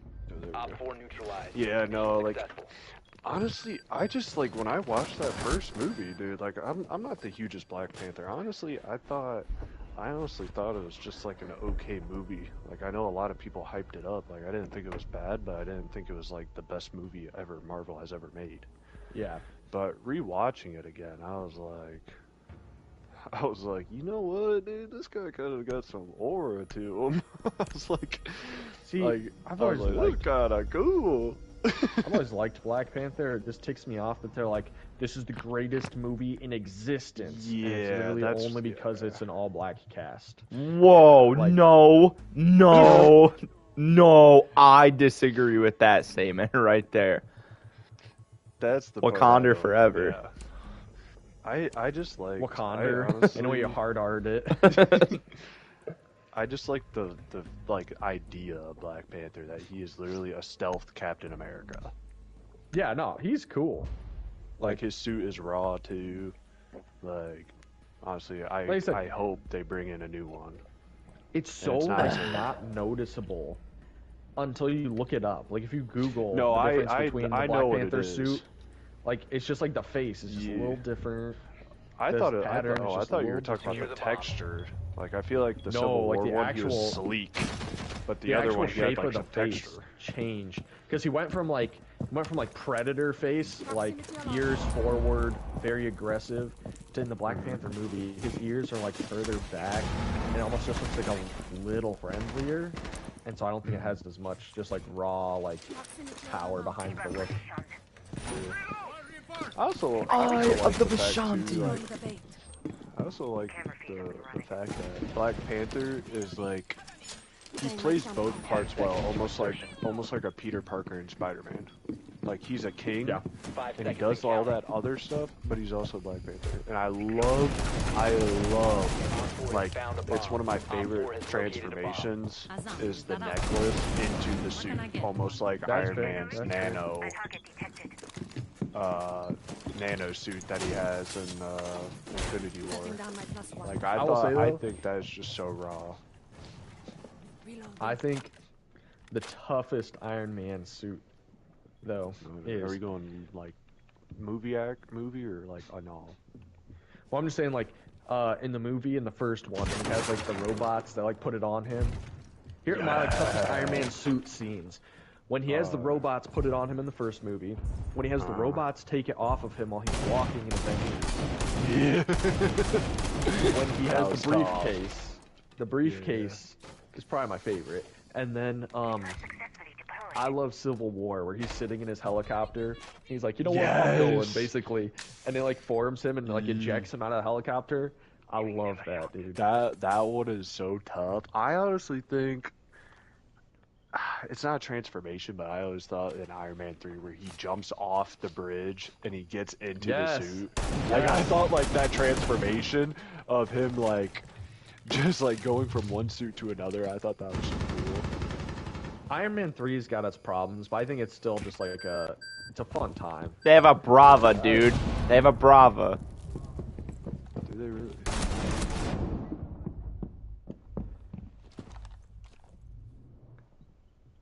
Guys, Hitler teleported me to hell to fight him. Things are getting real.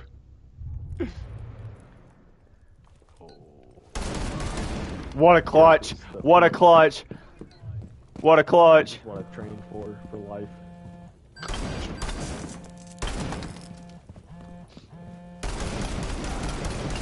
Dump a mag, dump a mag, dump a mag.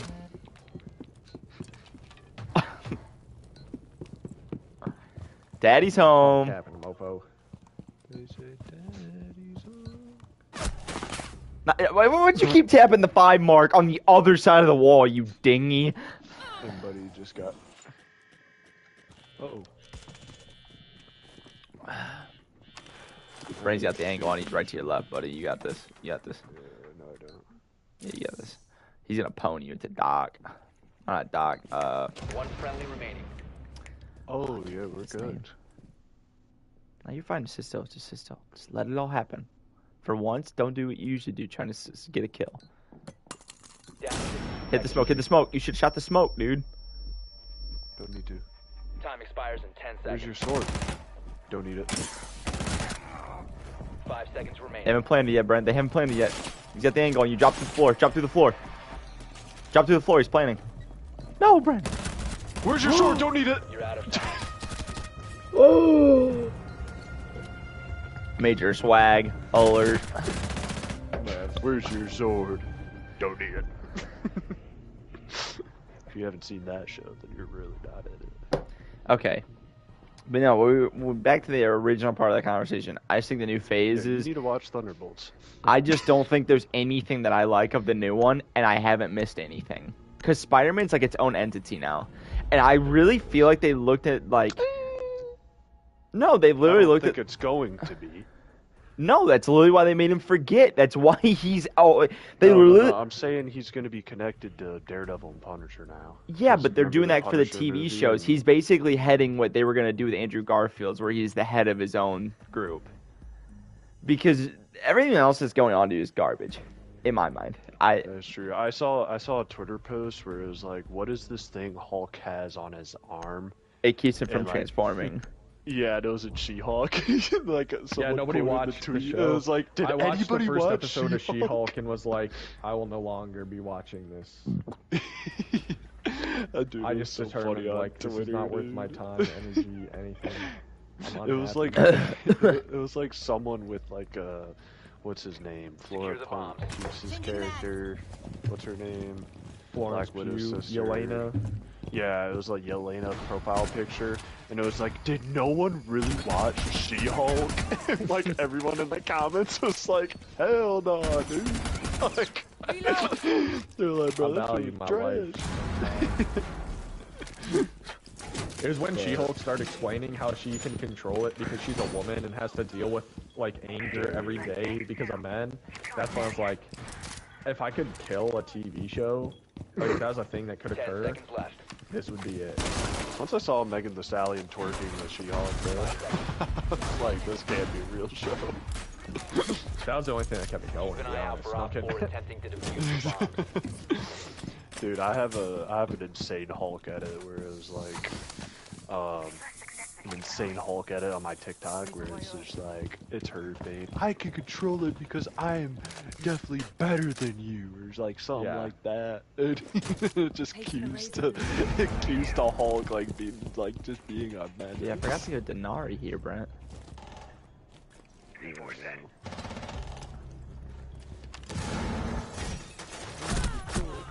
We opened the entire hole into the room.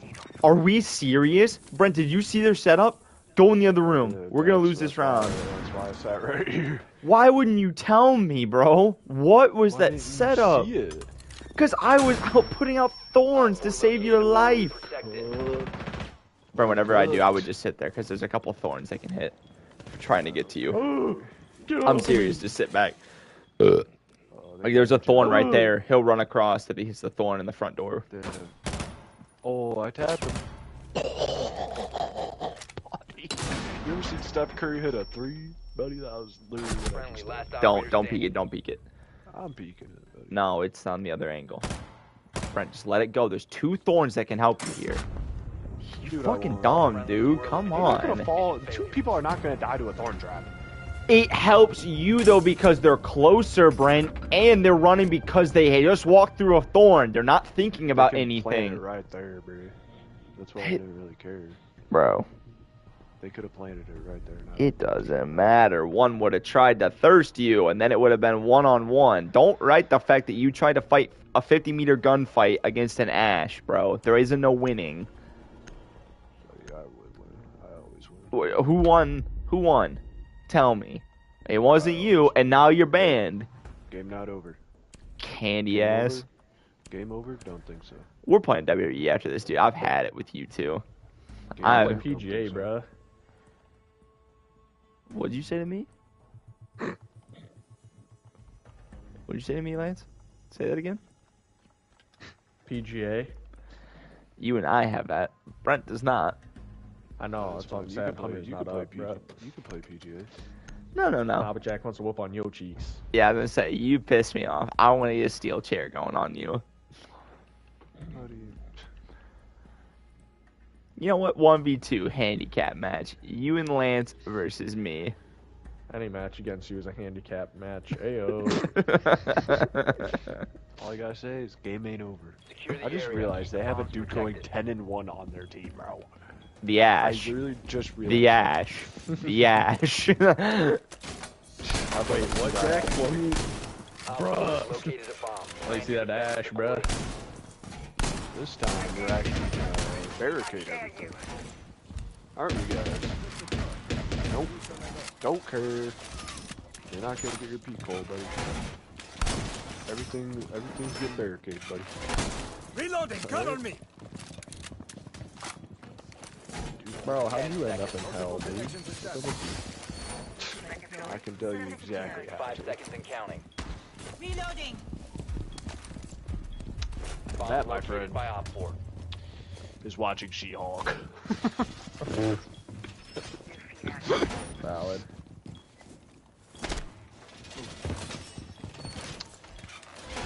If there was a devil on this earth, buddy, I guarantee you he made She-Hulk.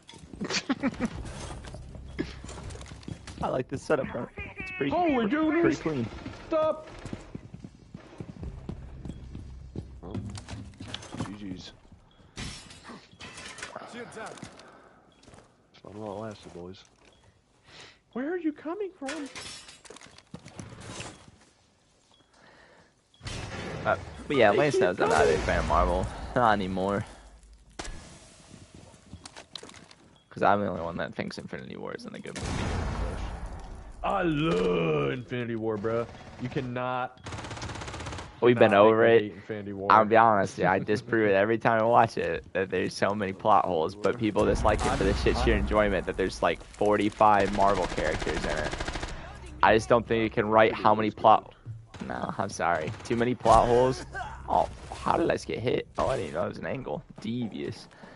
Too many plot holes ruins too many characters. I just killed a guy. I did.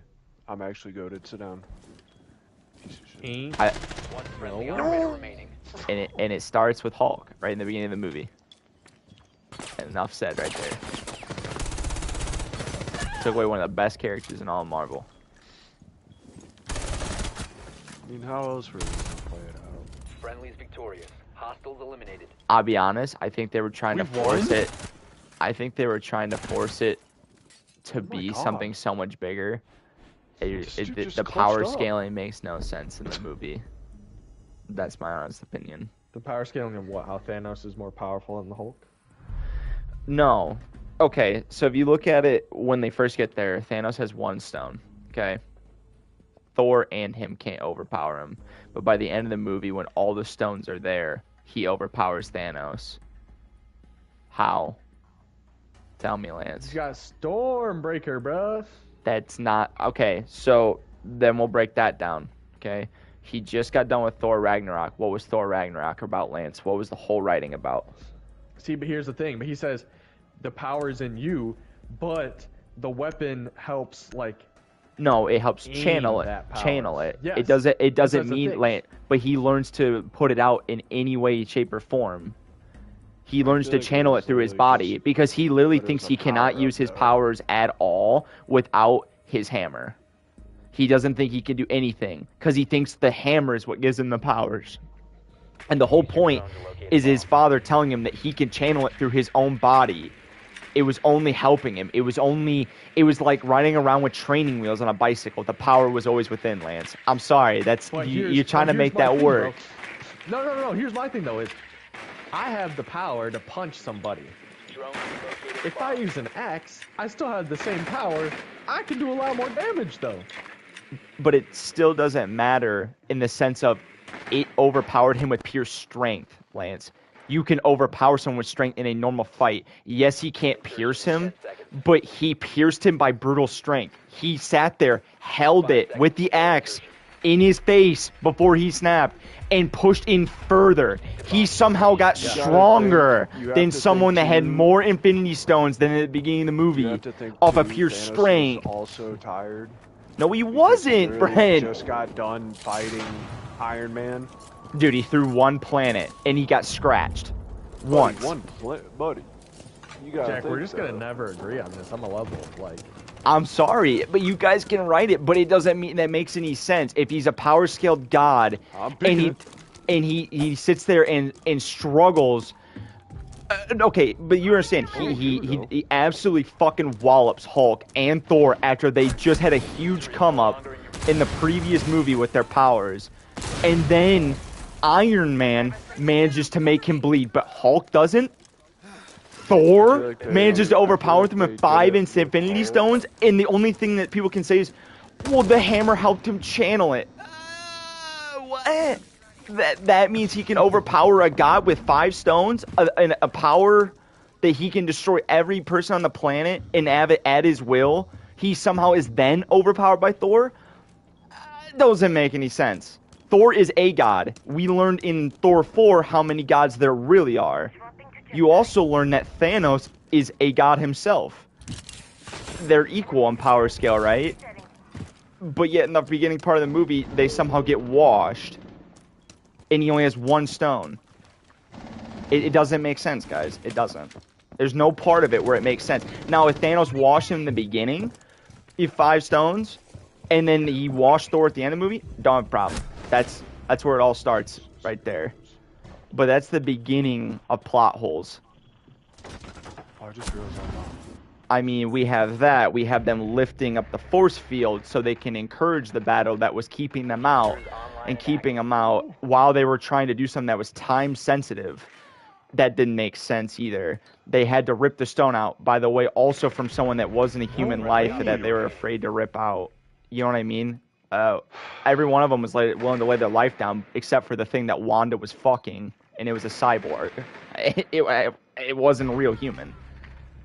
Then they did it, and Wanda's the most powerful person there, and Wanda's holding his hand during the process. And instantly, as soon as they drop the portal, one of Thanos' men is in the lab already. So if they just got in, how within 2 seconds did they get inside the lab? It was just multiple things, dude, that just keep going and keep going and keep going. I feel like, too, you're thinking about it from, like, a comic book standpoint. It's not a comic book standpoint, Brent. You got to understand what a Marvel universe is. You got to think... See, that's the excuse that Lance always uses, too. I don't have anything against it, Brent, but when you start doing things, okay, if I make a one-off movie, let's say it's the Batman, or the Joker's a perfect one with Joaquin Phoenix, you have the freedom to do things differently because you're doing things that aren't like a storybook. The problem with Marvel is you're watching it as if it is all connected. If you are building characters and you are power scaling to terms that you've already pre-existently built before the movie, you cannot just sit there and actively ignore it because you want to fanboy for a movie. That's not the same. It's hard to power scale with that many people, though. But it's your job, and they did it throughout all the other movies. Hulk, like, the reason why they nerfed Hulk right away is because, like, he is so broken. Again, that they had to do something because, like, if you think about it from a comic book standpoint, Secure the bombs. Hulk, or even comic book standpoint, like, Thanos would rail Hulk either way. Like, comic book standpoint, it just depends who you ask or what comic. Like, but you power scaled it to that point. You have to make it to the point where it's clean. That's their job, Brent. In but any they movie, also have to add, like, the cinematic part to it. So, like, Thor getting close to him after he just got done fighting Iron Man, and you know, Thor just got his upgrade. He just got his upgrade, and then he gets close to him, but he doesn't actually kill him. He literally just puts a scratch in him, like a deep dagger hit. 5 seconds to insertion. That's all part of the movie. but even then, you're like, it's hard to power scale with so many characters and so many people. But I'm sorry, Brent. Those are the 4 characters that you should get right in the power scaling to start with the movie. You know what I mean? Like, it'd be like me taking Superman and making him somehow defeatable by a nobody. And it's not even... No, I'm probably Darkseid. Darkseid's a god. It's good power scaling. Always been clean. It's hard because there's so many gods in Marvel. Like, if you look at DC, there's like only one. Only. Okay, but let's look at it. Let's look at it for that movie, Brent. Who are the people that can actively take out Thanos in that movie? Thor, Hulk, where they can actually rival. They can't actually, by their power scale, they can rival. At that time, not when the stones are in his hand by any means. Okay, but that's the power scaling they built. And then Captain Marvel can do it. And then who else is in there? Scarlet Witch. Okay. We can go to the fact that Scarlet Witch and Vision also, those are the top 5 characters. Vision couldn't beat number 4 on the power scale for Thanos' men, but Captain America could. Out the way. This clash is so bad. I domed the Ash. I didn't get an assist for that, bro. I risked my life. This clash is just me. You know. Where is our clash? No way we're having another 4 and she died. We're having another 4-4 but yeah, overtime. So you had the 5 most powerful characters in that show. And this is where it becomes bad writing. So Vision and Wanda couldn't beat the number 4. And you have the coolest entrance by Captain America ever. But 2 humans take out literal demigods at the beginning of the movie with aura. But 2 of the most powerful people don't. Then you also just had in the season prior with Thor and Hulk. And it was already clipped through. You didn't get to see the fight in the first place. There was no struggle. He didn't even bleed. He literally just beat the fuck out of him for pure enjoyment.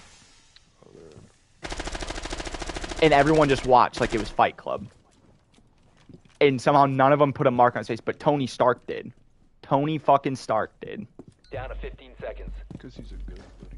I love Tony. You understand? I'm not hating. I love Iron Man. Like, I think that scene where they fight is one of the hardest scenes, and he's like, oh, just for a scratch. It's cool. It's aura. But then again, so you have all that going on, and literal gods, and they can't function or do anything.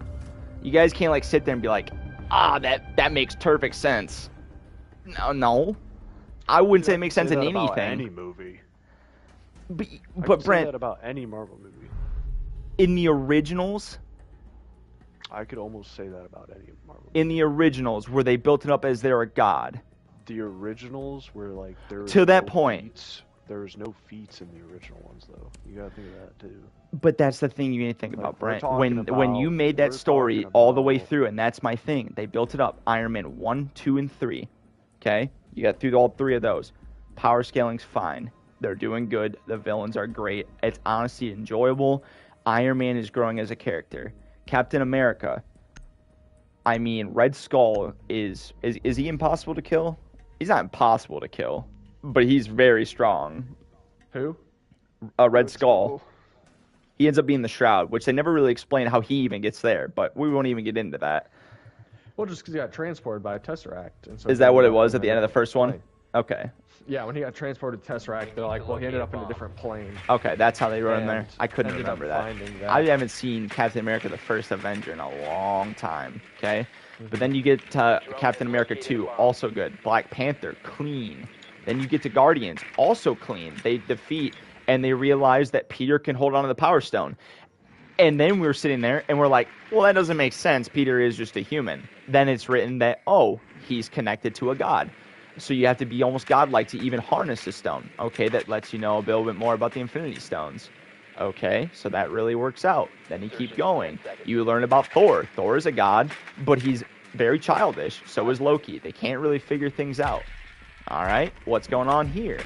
They keep going, keep going, keep going. Oh, they keep figuring out more. He figures out his powers. His dad helps him understand how powerful Thor really is. He can slay gods. I mean, look at Thor: Love and Thunder, guys. He threw a lightning bolt through Thor with ease, just because he stripped him down naked. You know what I mean? Like, even though it was like a goofy moment, he still did it. But yeah, you just go all the way up to it. It is absolutely clean writing. And then, just to make it work, they ruined Hulk. And I understand. You understand, like, if he would have beat Hulk on the battlefield, if they would have flipped it, let's say they meet Thor on the battlefield, he's got all the stones. Okay, Thor and him have never fought. Thor has went out and gotten another Stormbreaker because he still wants a weapon, just because he wants it, because he, like Lance said, I mean, he has the power, but let's say he wants something sharp. He wants some, he misses the axe. He runs in the Guardians.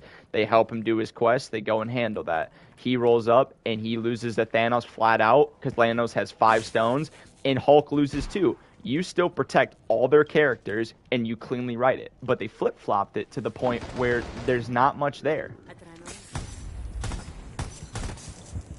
I don't know why I just killed my own drone. I might be stupid. Yeah.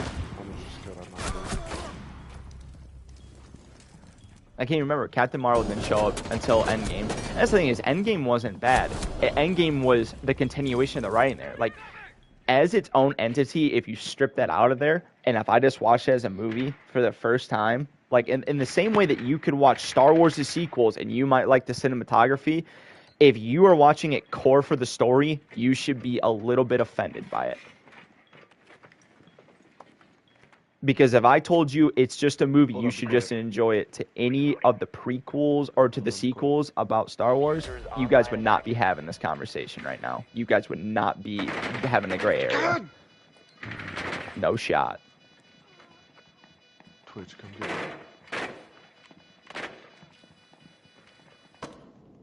What is this Twitch doing?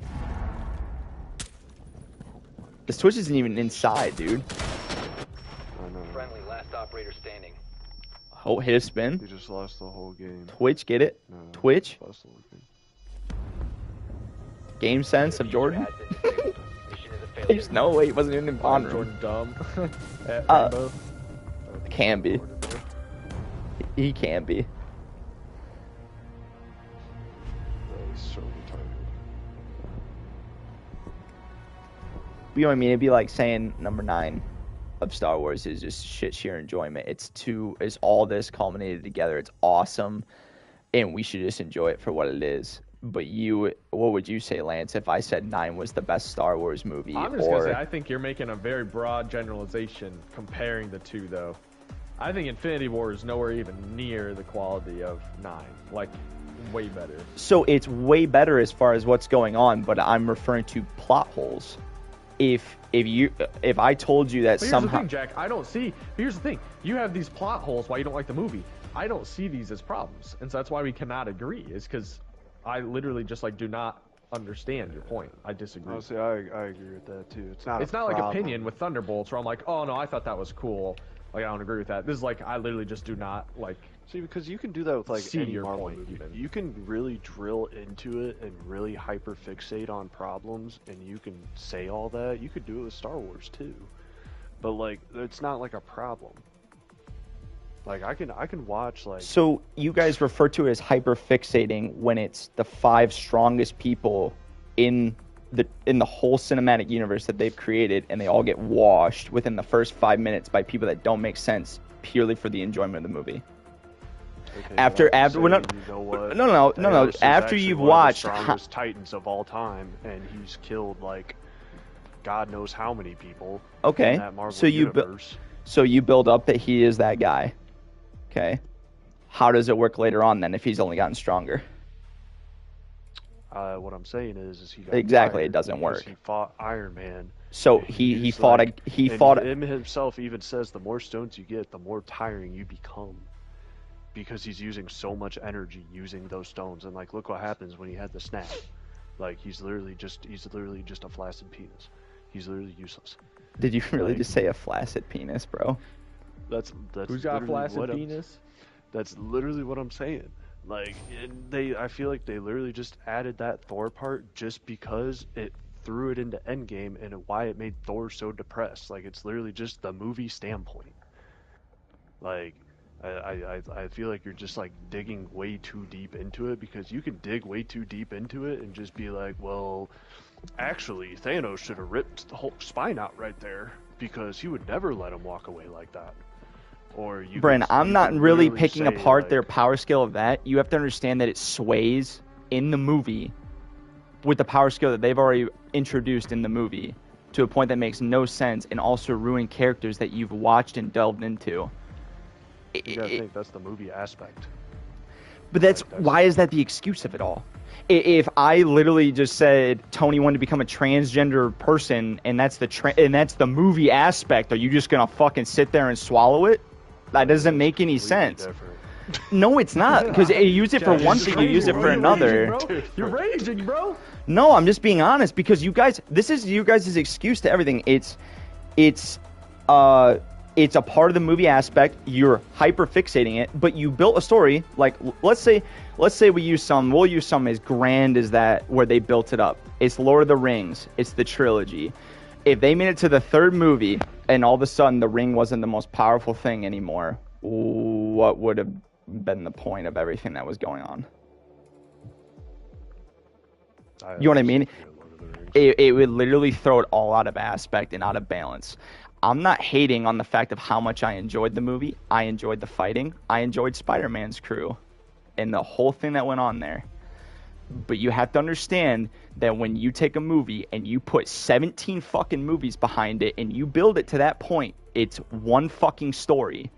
If you build it and you wrote it in that way so it's cleaned up in that moment and you make it sloppily, it's not hyper fixating to call that out. I can compare it to Batman. I think that would be like one of the best comparisons, the way you're making it seem, because like some people, Batman's a demigod. He can jump off a canyon and he will survive. But in some movies, one punch absolutely mutilates him. I think that's where you're getting it. See, that's what. But you guys think I'm like, comparing it to that. I'm comparing it in that movie, No, Brent. no, I'm talking comparing about it to the opening that, where scene Batman, is that like, we're talking about the Titan. He is stronger than Thor in them. He is already stronger. It is already proven in the beginning that he is stronger. He beats the fuck out of Hulk and Thor right away. Yeah, I know. This isn't about fucking comics. I don't give a fuck about Marvel Comics. It's in the fucking movie that he dusts them, okay? Wanda also and Vision get dust by not even gods. They get beat by demigods in the movie that Spider-Man and Iron Man are able to beat. I know the points you're saying. But you understand, when you're watching it, it doesn't make any sense. I'm not comparing it to like Batman. It's the same thing. Batman I understand what you're saying, but you're that's, literally 10,000 saying like times stronger. Yeah, Brent. And then somehow get washed by Joker, who's a street level villain. How does that make sense? Brent, I understand that. I'm just saying in that movie, it doesn't make any sense for what they're doing, for what they've built it to. Like, yeah, but intro the movie, they get dusted, and then they come back with the more stones, and they're just literally fighting off, and Vision's their last hope, and they get dusted right there. Good. Glad. Great. He almost kills him. The people all defeat different things. They make stupid decisions along the way to drive the plot so it works out, so they have these massive scale fights that are cinematically cool. That doesn't mean it's clean.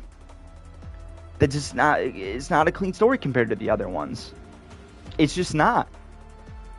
It's fun. It's fun when Thor dives in. Great. I absolutely love that he rolls up. But to get to that point, what do we lose? Good story writing. If your only gripes are just like the power scaling, then I don't know why you hate the movie so much. The power scaling and the plot holes that it creates and the people that it ruins and power scaling and everything else that it built up, Brent. That's pretty big when you're culminating them all together.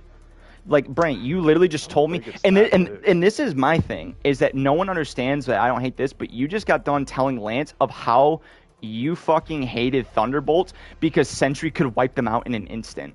And the power of friendship just did it. You literally just said it, but it's for someone that you paid attention to. They didn't throw it all together. But you got to understand is that's one movie, and you were willing to gripe about it. They put everything they built over 24 movies into that story and that culmination. Thunderbolts to understand it. Why? Because it's not like John Walker literally just punched Sentry and out of nowhere Sentry took that hit. Like, you have to watch it to like actually understand what I'm saying when I say that. It's not like someone punched Sentry and he like flew back and like he actually got hurt. Like, no, he's literally indestructible. My gripe with the movie is they send a bunch of nobodies to try to kill a god. Like, it's not like when Thanos got punched and like then you're like, okay, but that's not happening. That can't be real. So let me get this straight. So you just said they sent a bunch of nobodies to kill a god. But yet, if I told you in Infinity War that a bunch of nobodies were the only ones to do damage and not the 6 fucking gods on the team. The smartest person in the world? The smartest person in the world. The smartest person in the world with the highest, most tech of like any other planet. You think that's enough over a god? You think that like what you're saying right there is like the same reasoning why Batman would win every fight. That still does not make sense, Brent. That these smart. You act like he stabbed him to death. All he did was cut him. All I'm saying is he put up a better fight than the gods did. Yeah, you can say that, sure. I bet. Don't see a problem in that? Not really. Look at Thor versus Iron Man. In the first movie where he strikes him with lightning? Yeah, he was low-key cooking him. So then how does that power scale work? He hits him with lightning and it powers his thing? He literally just tanked a whole God of Thunder lightning. His suit runs on electricity. It's channeled through and grounded to the ground. A whole God of lightning. He didn't tank the hammer. He also didn't tank the hit. He didn't tank anything actually, else. They threw the hammer at him, and his He went armor did not penetrate at all. He went flailing. Yeah, no, I definitely agree with that. It definitely should have caved in. So then, if we're thinking of the upgrades here, after all those movies, that he upgraded that armor, I would think he could cut Thanos. You think he could cut Thanos? He's never cut Thor. And you think he could cut Thanos? If he can literally tank if we're going off the movie power scaling that you're griping about, if he can take the hammer from a god and also withstand a whole lightning bolt from a god, I think he can cut a god with upgraded stuff that he's been learning and gathering, because he's the smartest person in the movie universe, which is the movies. So you think he can do that with he's nanotech? Gathering all this data from all his friends, who are gods, by the way. And well, they're not friends anymore by that point. You got to remember that. But what I'm saying, through the movies, I'm thinking, like, if he can learn from gods, I think he can be able to cut a god, like literally a paper cut. I think he would be able to do that. If we're going by the movies, if you're going to how much effort he went to do it. I'm just saying, if he can withstand a god item and the god of thunder, actual thunder. So he went up and did that. But Brent, okay, so he managed to do that. He was powerful enough to learn to do that. So again, explain to me how Wanda or anyone else couldn't do anything else to Thanos. And there it is, the movie standpoint. Like, why would the movie be Wanda going out there and killing Thanos? Because she's technically, quote-unquote, powerful to do it. So if I made a Justice League movie about Darkseid and the only person to do anything to Darkseid was fucking Batman, and Superman did absolutely nothing, you guys wouldn't find a problem with it? Not really, because that's what happens in the show, in the animated movie. No, they always fight toe-to-toe. The only reason that Batman ever gets in there... loses. Exactly, but at least he gives an effort, and it actually is a power scaling that's even. Like, Batman never wins either. Batman literally gets enslaved. But see, we're talking about two different things. We're talking about two different, like, universes and shows and movies. Oh my gosh. Like, I'm just saying, we're talking about two completely different things here. No, but it's the same concept, Brent. It's not, you guys keep adding differences to it. It's the same concept. The power scaling didn't make sense then. It doesn't make sense in the movie. It's a flat out truth. Like, if Superman wailed on him, or if they wailed on him, made him bleed a little bit, gave him a little bit of black eye, and he still lived, cool. You're telling me the six gods never let a fucking scratch on him, but Iron Man, who got a fucking moon thrown at him, survived that, got stabbed in the guts, and did everything that he did, the coolest thing, and just boom. Yeah. So we'll go back to that, the prep time. I even like that comment. So his whole plan gets blown up already by that point, so he tries to single-handedly take him down. There's no prep time in that fight. He is a human, and he straight up fucking wails on Thanos, and I love that scene. It's fucking cool. I'm not hating on it. Do you see that there's a difference, though, that between Hulk, Thor, Wanda, Vision, everyone else, no one can lay a mark on him. Half of these people are made from the Infinity Stones that he harnesses to destroy the world. When Thor was fighting Thanos, he was using fists.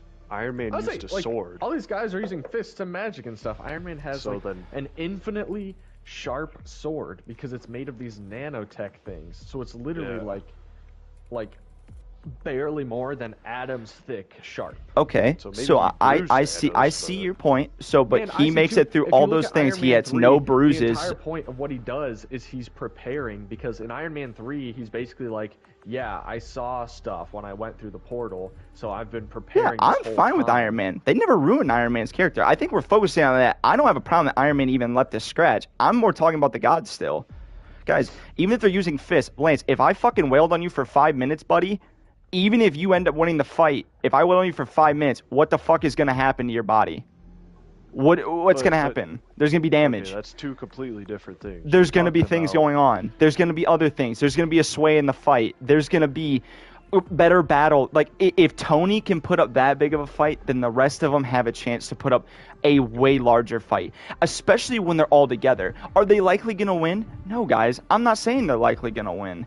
I'm saying to get to that point, the things that happen, and the people that lost, and the fights that happen, and all the active decision-making to get to that point makes zero sense in how it all works.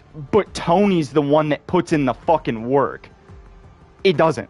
And I love Tony. Tony is like, why is Tony's character so clean in that movie? But like Vision, a dude that literally is a living Infinity Stone, can't do any damage with a laser on someone's body. The Infinity Stone's all powerful. What about Wanda pulling apart? She's got the power of the Infinity Stones literally infused in her body. Those two right there. Hulk as well. Hulk claws. He doesn't just punch. He's dirty about everything. He pokes people in the eyes. He rips at their ears. He punches them in the dick. Does just about anything. He does. And that's a fact. And even with Thor. Thor might not get him with just fists, but Thor's going to punch him. Thor's going to leave a little couple bruises. He's going to leave a couple singe marks on the outfit. He's going to make him bleed just a little. But he couldn't even do it when he had one stone. Then he gets there and he fucking wails on him with, what is it, 5 stones? 5 stones. He wails on him with an axe, though. That's the difference. No, but this is what you need to remember. Hammer in the scene, it's just straight fists. He uses the straight fist and does no damage, and he comes back powered up. But yeah, he uses a powered up axe that is just the channeled of his powers. It doesn't make him more powerful. It helps him work. He puts it on him. He hits him with it. Thanos catches it. Thor overpowers him with just his strength. That isn't the axe. Okay, hold on. We'll settle this right here. If you pull it up, he's literally going to catch it, and he's going to be holding off because he's holding him, and Thor is literally pushing it in for him, and then he eventually hits him. He overpowers him with his strength. That's what I'm saying. There's things that happen later on that don't make sense in the beginning. Okay, here it is. This is why. There's more raw power with Stormbreaker, like what we said. It doesn't rely on the same worthiness rule in the same way. How does that make sense? Thor becomes powerful whenever he wields Stormbreaker. It was made from a dying star. And the first one wasn't? No. That was made of Ur. No. Of Ur? Was that made from this planet? You say Ur? No, Ur's just like a special, like, mystical. That's a mystical steel? Mystical element, yeah. So he makes it from there. So Thor gets back, and he's stronger after tanking getting hit by an exploding star, and somehow overpowers Thanos. You remember, Thor got torched, cranking open that star so he could make his weapon, and it almost killed him. So how was Thor recharged and ready to go? Almost died from cranking it too much. Exactly, like Lance is saying. So, how is he able to overpower him then? Wait, what'd you say? I was reading. So, we'll even get there. So, look, now that we've realized that Stormbreaker makes him more powerful unlike the other, how is he able to do that after basically almost killing himself just to make the weapon? And he instantly transports there right after. Because he got a power boost. That's a power boost after being damaged by a burning star? Yeah. I'm just asking. Like, we're just looking at the movie for what it is. He took something in the situation because it's what's the dwarf's name in real life? I can't think of his name. Peter Dinklage. Peter Dinklage is there, like extra large dwarf for some reason, and he's like, "You can't do that, Thor. You will die. Don't do it, Thor." All he did was take a burn hit and hold 2 stars together. He's still all he did. That's light work, bro. Light work for a god. You gotta think though. He's still a god. So like, yeah, I would assume he would come down and he would still be like, Jack, somewhat powerful. With God, all things are possible. I don't think you should say that in this situation. God actually might be offended with that statement. I'm kidding, bro. I'm just saying. You really think a god would really be like that destroyed? I don't know. I don't know, Brent, because somehow Thanos was that destroyed. Well, you gotta think too. Thanos did use the stones, which is way more powerful than making Stormbreaker. If we're going off of movie standpoint here, which is what's more important and canonically more powerful in the movies, like. Yeah, that's what I'm saying. So he's more powerful in wield. So somehow Thor managed to overpower the Infinity Stones being used to throw Stormbreaker through it and pierce him in the chest. Exactly, pierce him, not kill him. Okay, but still managed to pierce him over 5 stones being shot at him with their power. Again, Brent, do you see the issue in the power scaling? So Stormbreaker somehow overpowered when they're already there. He hasn't snapped yet, but he has the power in his hand at that point that could literally wipe out humanity, and he can't defeat Stormbreaker all of a sudden. He just overpowered a beam. Like, if they would have fought differently, first of all, he caught him off guard. So, like, he has that aspect going for him. He caught him off guard, then how'd he get the beam off? No, he caught him off guard while... that's what I'm saying. He came up right behind him. Charged right up to him. And all Thanos could do was throw a beam at him. But it's a beam from an Infinity Stone, which is more powerful than what one Infinity Stone. No, it's not one. Are you sure it's all 5? He has all 5 in his hand in that grasp because when he gets pierced, one at a time. Why would he? I'm pretty sure that was. Why would he? I think that's how it works. Is they each do different things. That is how it works. So that beam is not like all of it. Let's disprove this right here then. See, that doesn't make sense. So how can he use all the stones in different aspects of the movie? I just want to know more about the Infinity Stones. Think about the fight with Iron Man. The Infinity Stones have 5 different things that they do. Yes, I know that. I'm saying he uses them seemingly simultaneously all the time. No, if you look though, he's like, you have to alternate is what he's doing. Search it up, Brent. I really want to know. If it's just one. At the end, Thanos briefly uses just one stone to counter Thor's attack. And that's fine. That explains a lot more. While Thor threw Stormbreaker at him, Thanos fires a powerful blast from the Power Stone. However, the key detail is Stormbreaker's strong enough to break through that energy beam. So Stormbreaker is more powerful than if one stone. The Power Stone. Yes. So Thor randomly went to a dying star and created something more powerful than one of the keys to destroying the entire galaxies and wiping out half of humanity. He just did that in his off time. Okay. Yeah, you're getting it now. Okay. So that just debunks that one. But so if we're going off that logic, then now, Jack, Thanos with one stone can beat Thor regular straight up. But then he can't break him with Stormbreaker, which somehow ups his power. It's the only tool that ups his power. No, he did. He beat him with technically one stone because he's using one stone. No, Brent. I'm saying, like, so he lost in the beginning, and because he had Stormbreaker, he beat him. Yes, and now he got Stormbreaker, which I just said. I know. It is an improved version. That now I heard you. I heard you. One-on-one stand with a stone, but it didn't kill him. All it did was break through it. Okay, so that overpowers him. What about Hulk? How does that work with Hulk? With the Hulk that we know? Like I said, it's the movie standpoint. If we had an overpowered Hulk... Well, no, so we figured out one. Help me go through the rest. I want to know... I want to know how Wanda and so Wanda is a fraction of the stone. She's not the stone herself. I understand, Brent, but she can also hold Thanos at bay like he's a little bitch, even when he's there. She got buffed hard after the movie and in the show. But that's when she got buffed. But I don't want to say that she got buffed then, because you need to understand that she just went through Civil War, where she absolutely fucked with people, and Age of Ultron, and then she also did everything. Control it. But it doesn't mean that she couldn't do anything with unrelenting power. And you gotta think too. So I'm not even talking about with her versus Thanos there. You gotta understand that she lost that fight to the demigod in the beginning of the movie, and so did Vision. So Iron Man Black Widow and Falcon need to show up and beat the demigods at the subway scene.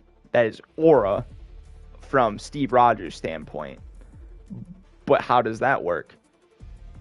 So those two are literally on a power scale of somewhere near Thanos and Thor and all the rest, but they lost that fight. You gotta think Wanda's also a human. She's not a demigod.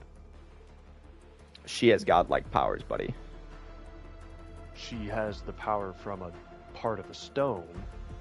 A godlike and power. Then she gains, and then I said power. She's not actually like, she can't tank godlike powers.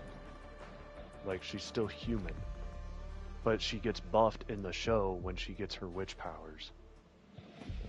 That's when she gets buffed. I keep burping up this damn pizza. It's bad. So what about Vision?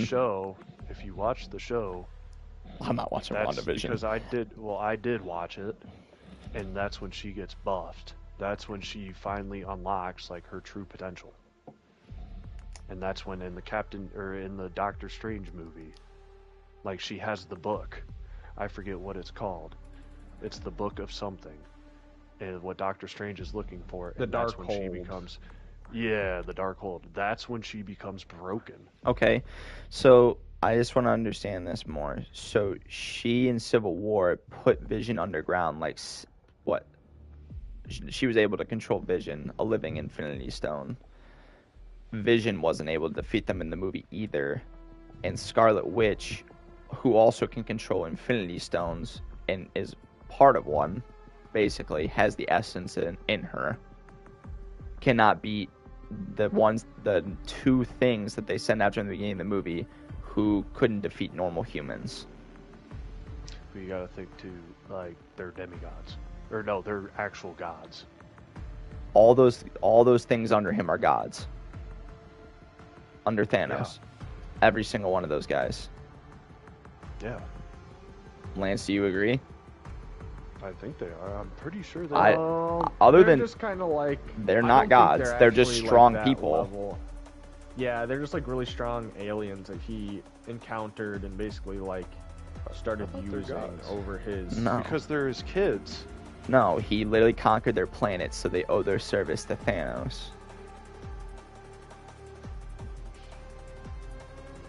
I thought it was the same. His kids, it's like in the sense of Gamora, but I don't think they're actually his kids. Like, yeah, like not his actual blood.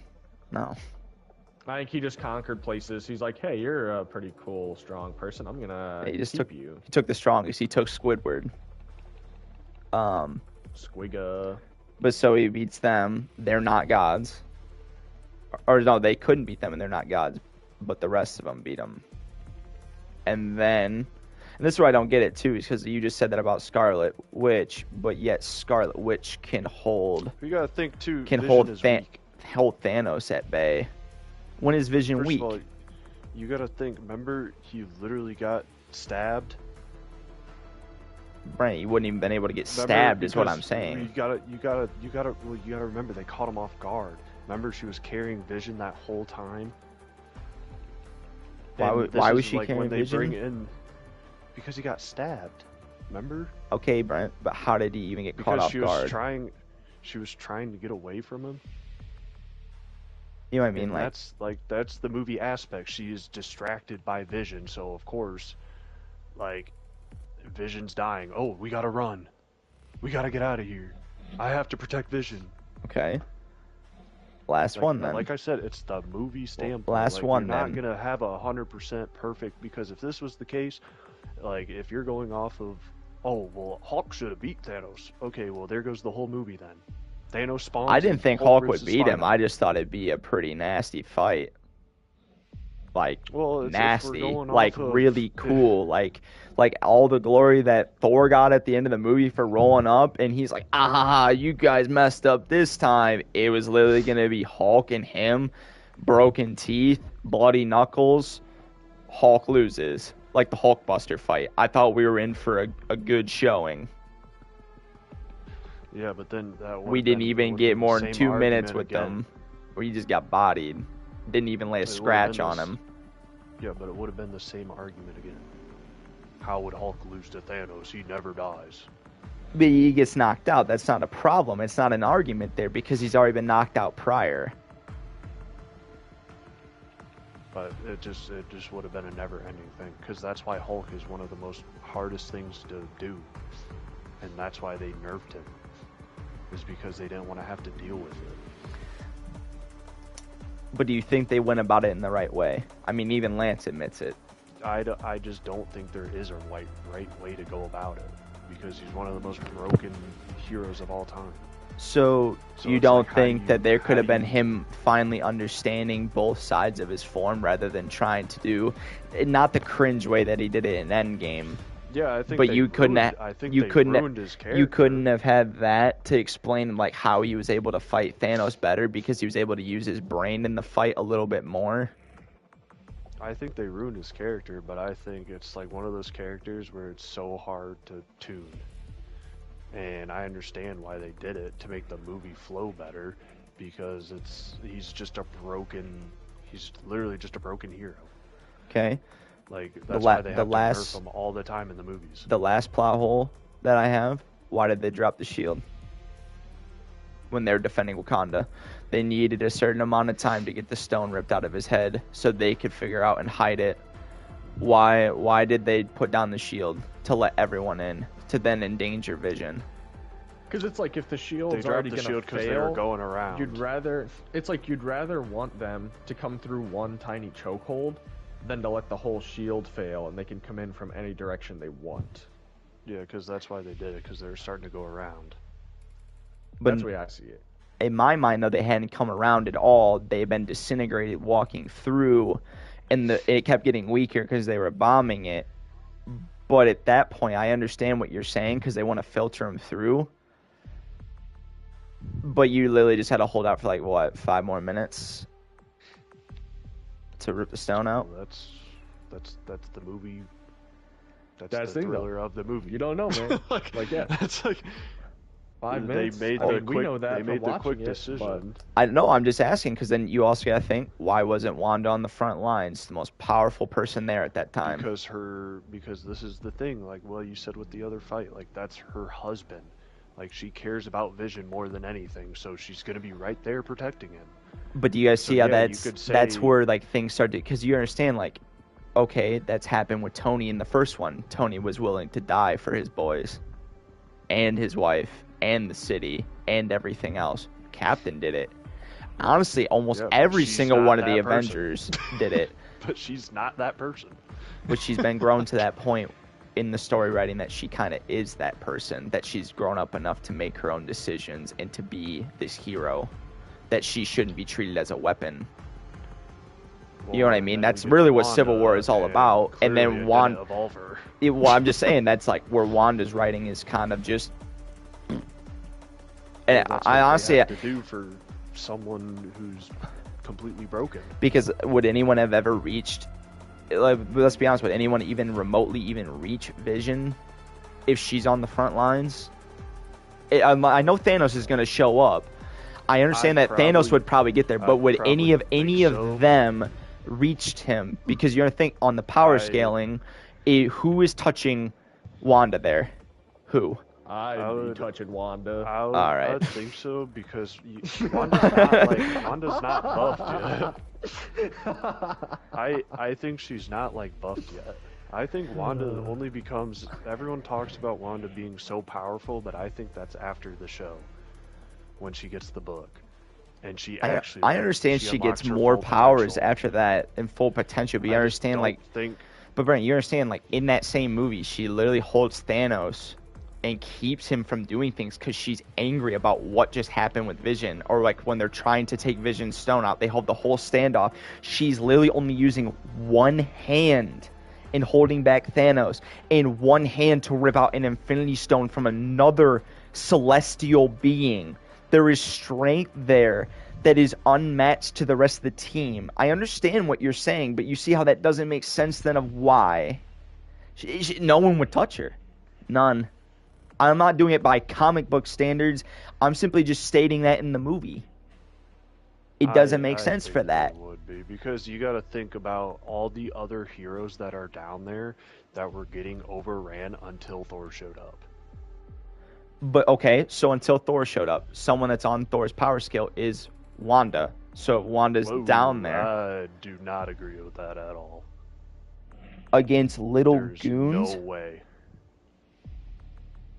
I'm sorry. I'm sorry, Brent. You gotta think a god who literally just got buffed, and So he just got buffed and literally Stormbreaker just goes got through. one I of the understand best he's more weapons of powerful. all time. I'm saying though he's there when Thanos is there. He's chasing him down. I do But not I'm saying think prior that Scarlet- where it's just goons running around and some higher level goons, you don't think her is a celestial being that can hold Thanos at bay with all stones except for one in his hand. So then let's think about your alternate thing here. If Scarlet wasn't by Vision, it would have been a loss either way. Why? Because Thanos would have got the stone. How? He would have got it because they would have get overran. Because if you think about it in the movie, every time she uses her powers, she gets injured. She like, oh my god, I used too much. I'm gonna faint. So I don't let's remember say her. she's on the Is front that lines. faint? Is that true, Lance? You've seen it more than me. Yeah, she like gets weak using her powers. So let's Okay. say she's on the front Is lines. that normal in the she's gonna comics use all- too? I don't know anything about her. I don't comics. All I in the think I remember comics, of- she's do you- literally do you- just buffed. Do you guys remember the mighty guy? Or what was it? It was like a little TV show where they were like all like I know small. what you're talking about. What was the show called? Yeah, The it's called, Avengers. because there's an Give it edit. to me, of- Lance. There's an edit of not Avengers. What's it called? Just look up kids show where Avengers were tiny. Avengers Because all I Tiny. I'll know- make sure to put that. Hero all I- Squad. Ooh. Yeah, something Hero Squad. All I know is Marvel. because there's a really cool Squad or something. there's a really cool what's his name? Why do I forget his name? Dude, honestly, Lance, that was Who's a the villain major in pull, Avengers dude. 2? Dead on with the name Who's too. Superhero Who's Squad. the villain? Superhero Who's the Squad, villain? yeah. Doctor Ultron, Doom, that's bro. what it Doctor is. Doom. Oh, Ultron. Yeah. Ultron, that's what it was. Because there's a quote where Ultron shows up in that show and he's acting like a kid, and then it goes to the second movie. He's like, "Scream and I'll kill your whole family." Wow. Like, Dude, I'll I forgot have how many to times look they it up. fought Doctor Doom in that. Doctor Doom was always losing. What if they But- make the movie but exactly if like that? That would be awesome. Just like a really she good was like on throwback to Squad the show. lines, Lance, would you bro. laugh? Because I'd enjoy that. Just like how they thwarted him, That almost like show Team was Rocket. So goofed. Yeah. Where's that edit? Oh yeah, same person. So Lance, Scream and your entire staff dies. so Lance, I see your It's just Spider-Man like a little picture. kid What did you send here? Ultron. Yeah. You said you like the blue better because the blue's lighter rather than the dark blue. I just like the colors a little better. And yeah. you said They're a the little more less like frequency of superhero. webbing. Yes, and the black around the eyes. I like the like mascara type stuff going on. Oh yeah, I remember you told me that about the eyes. I don't know. I still like the new suit. It reminds me a lot of the one from the first Spider-Man game, the PS4 one. See, and that's Before that's he why I gets like the it upgrade. a little more. Is because, like I said, it's just a little closer to like the absolute OG like Spider-Man look from 1960 or whatever. I just don't think you can just beat the Amazing Spider-Man suit. I mean, I see Lance's like arguments, I and do I don't too with the disagree with them. eyes. I mean, okay, Yeah. I'll be honest. I like the eyes on Tasm. I don't like the mascara eyes, but that's just personal opinion. I understand what he's saying though about the frequency I of the do too. webbing. There is a lot more webbing on the other outfit, It's very but it just dense. yeah, it looks clean though on him because he's a taller Spider-Man versus Yeah, I do like his build. Tom He's very Holland's- slender. yeah, Tom Holland's this very small dude, like Midget. bulky. Yeah, he's a very small guy. He's like Tom Holland is like the mix between like Andrew and Toby, where he's like a little thinner, but he's not quite like a bruiser like Tobey Maguire's. I will say this though, I like Tasm's red better than the Brand New Day red. See, but like that picture, I feel like that picture just doesn't do it justice. No, would you agree though? Because you guys see color better than me. I like the red on Tasm more than the Brand New Day. It's darker and it's a more. It's like a metallic. It's just like a darker kind of. I feel like everything on Tasm's is more metallic versus everything on Brand New Day is more vibrant. It honestly, I'm not saying the blue is identical to the blue of your Mustang, but it's like the same type of style where it's a more vibrant blue. You know what I mean? The brand new day one. Yeah. Well, and that's what I like too, is with this more vibrant blue, it's got like a little bit of reflection, and it reminds me of like the OG comic where it was like shaded, where you get like very different shades in the same look just because of the lighting. Where I feel like the TASM is like a little like flatter. You don't get like as much like crazy color change in the same lighting. That's why I wish we got one that was like really dark blue but super shiny at the same time, because that would look like the original comic where like it's like deep blue, almost black with like white shading. Is anyone else excited for Spider-Man Noir? I'm gonna watch it. My dad's kind of excited. Is he really? He just likes that it's like in black and white. He's a big, I think it looks cool. Crime stuff like that. I'm gonna watch it in black and white for sure, just because I feel like if they're gonna make it like that, why not? You don't see anything else like it, so. I thought it's only in black and white. So finish your thought on why Wanda should have been there, Brent. I interrupted you. That was my bad. I saw Lance's picture. Then where? No, I'm just saying if she was on the front lines, like it wouldn't have made a difference. Like I'm saying, she would have like literally used so much of her power that she would have gotten weaker, and they all still would have got overran. You don't think she would have cleared everything? No. Not everything, but like to the point where all the other people could have helped out rather than being overrun. No, I don't think. I think she would have made a smaller difference, but I don't think it made a difference like when Thor showed up and actually cleared out like the whole thing. Lance, would you agree with that? I was reading this thing in my game and just was not paying attention. Do you think Wanda couldn't clear out the goons just like Thor did? I'm not saying as completely as Thor did. I'm just saying hold them back enough till the stone gets taken out, because Thanos isn't there yet. Because you think of how much damage she does. Because I think she's powerful, but again, I think it's one of those where at that point she still doesn't have as much mastery, and so she's very strong and very short bursts. Like if you watch the show when she gets the book, and I don't think I literally have to watch like a summary. Dude, she literally becomes a whole new person. Like she literally like out of nowhere, just it's like Thor when he got Stormbreaker. Like is she still technically in Marvel? Like is she still in the universe, or is she dead? No, she's in it. No, it's like she's like, I think they put her in a place where like technically the one from our universe is dead, but at the same time, you know, multiverses, everything now, like. Do you think she's gonna show up in the movie? Probably. It's one of those things where like she was literally so broken that they had to do something about it. Yeah, and like they'll bring her back in. Why would they do that for the TV show then?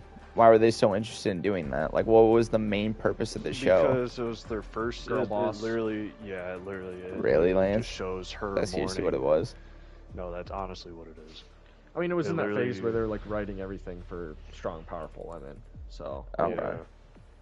So like, literally, the whole show is about her literally conjuring her own world. After she, because she's so grief gets her buff, yeah, and then she finds out. That's when they find out like they're creating another Vision. It's so weird to me that she is so in love with Vision. I mean, think about any other movie you watch where like a wife dies and the dude's like, all right. No, not because of that. Because he's literally just Jarvis. Like he's not. Hey, whoa, buddy. And look at Jarvis. He's pulling. All right, dude.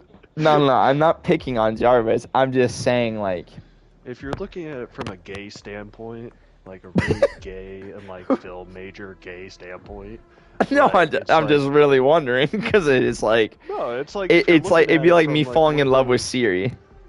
No, well, you gotta think. I know he's a living tissue. Vision, yeah, like he becomes a human, and he conjures himself into a human in the show.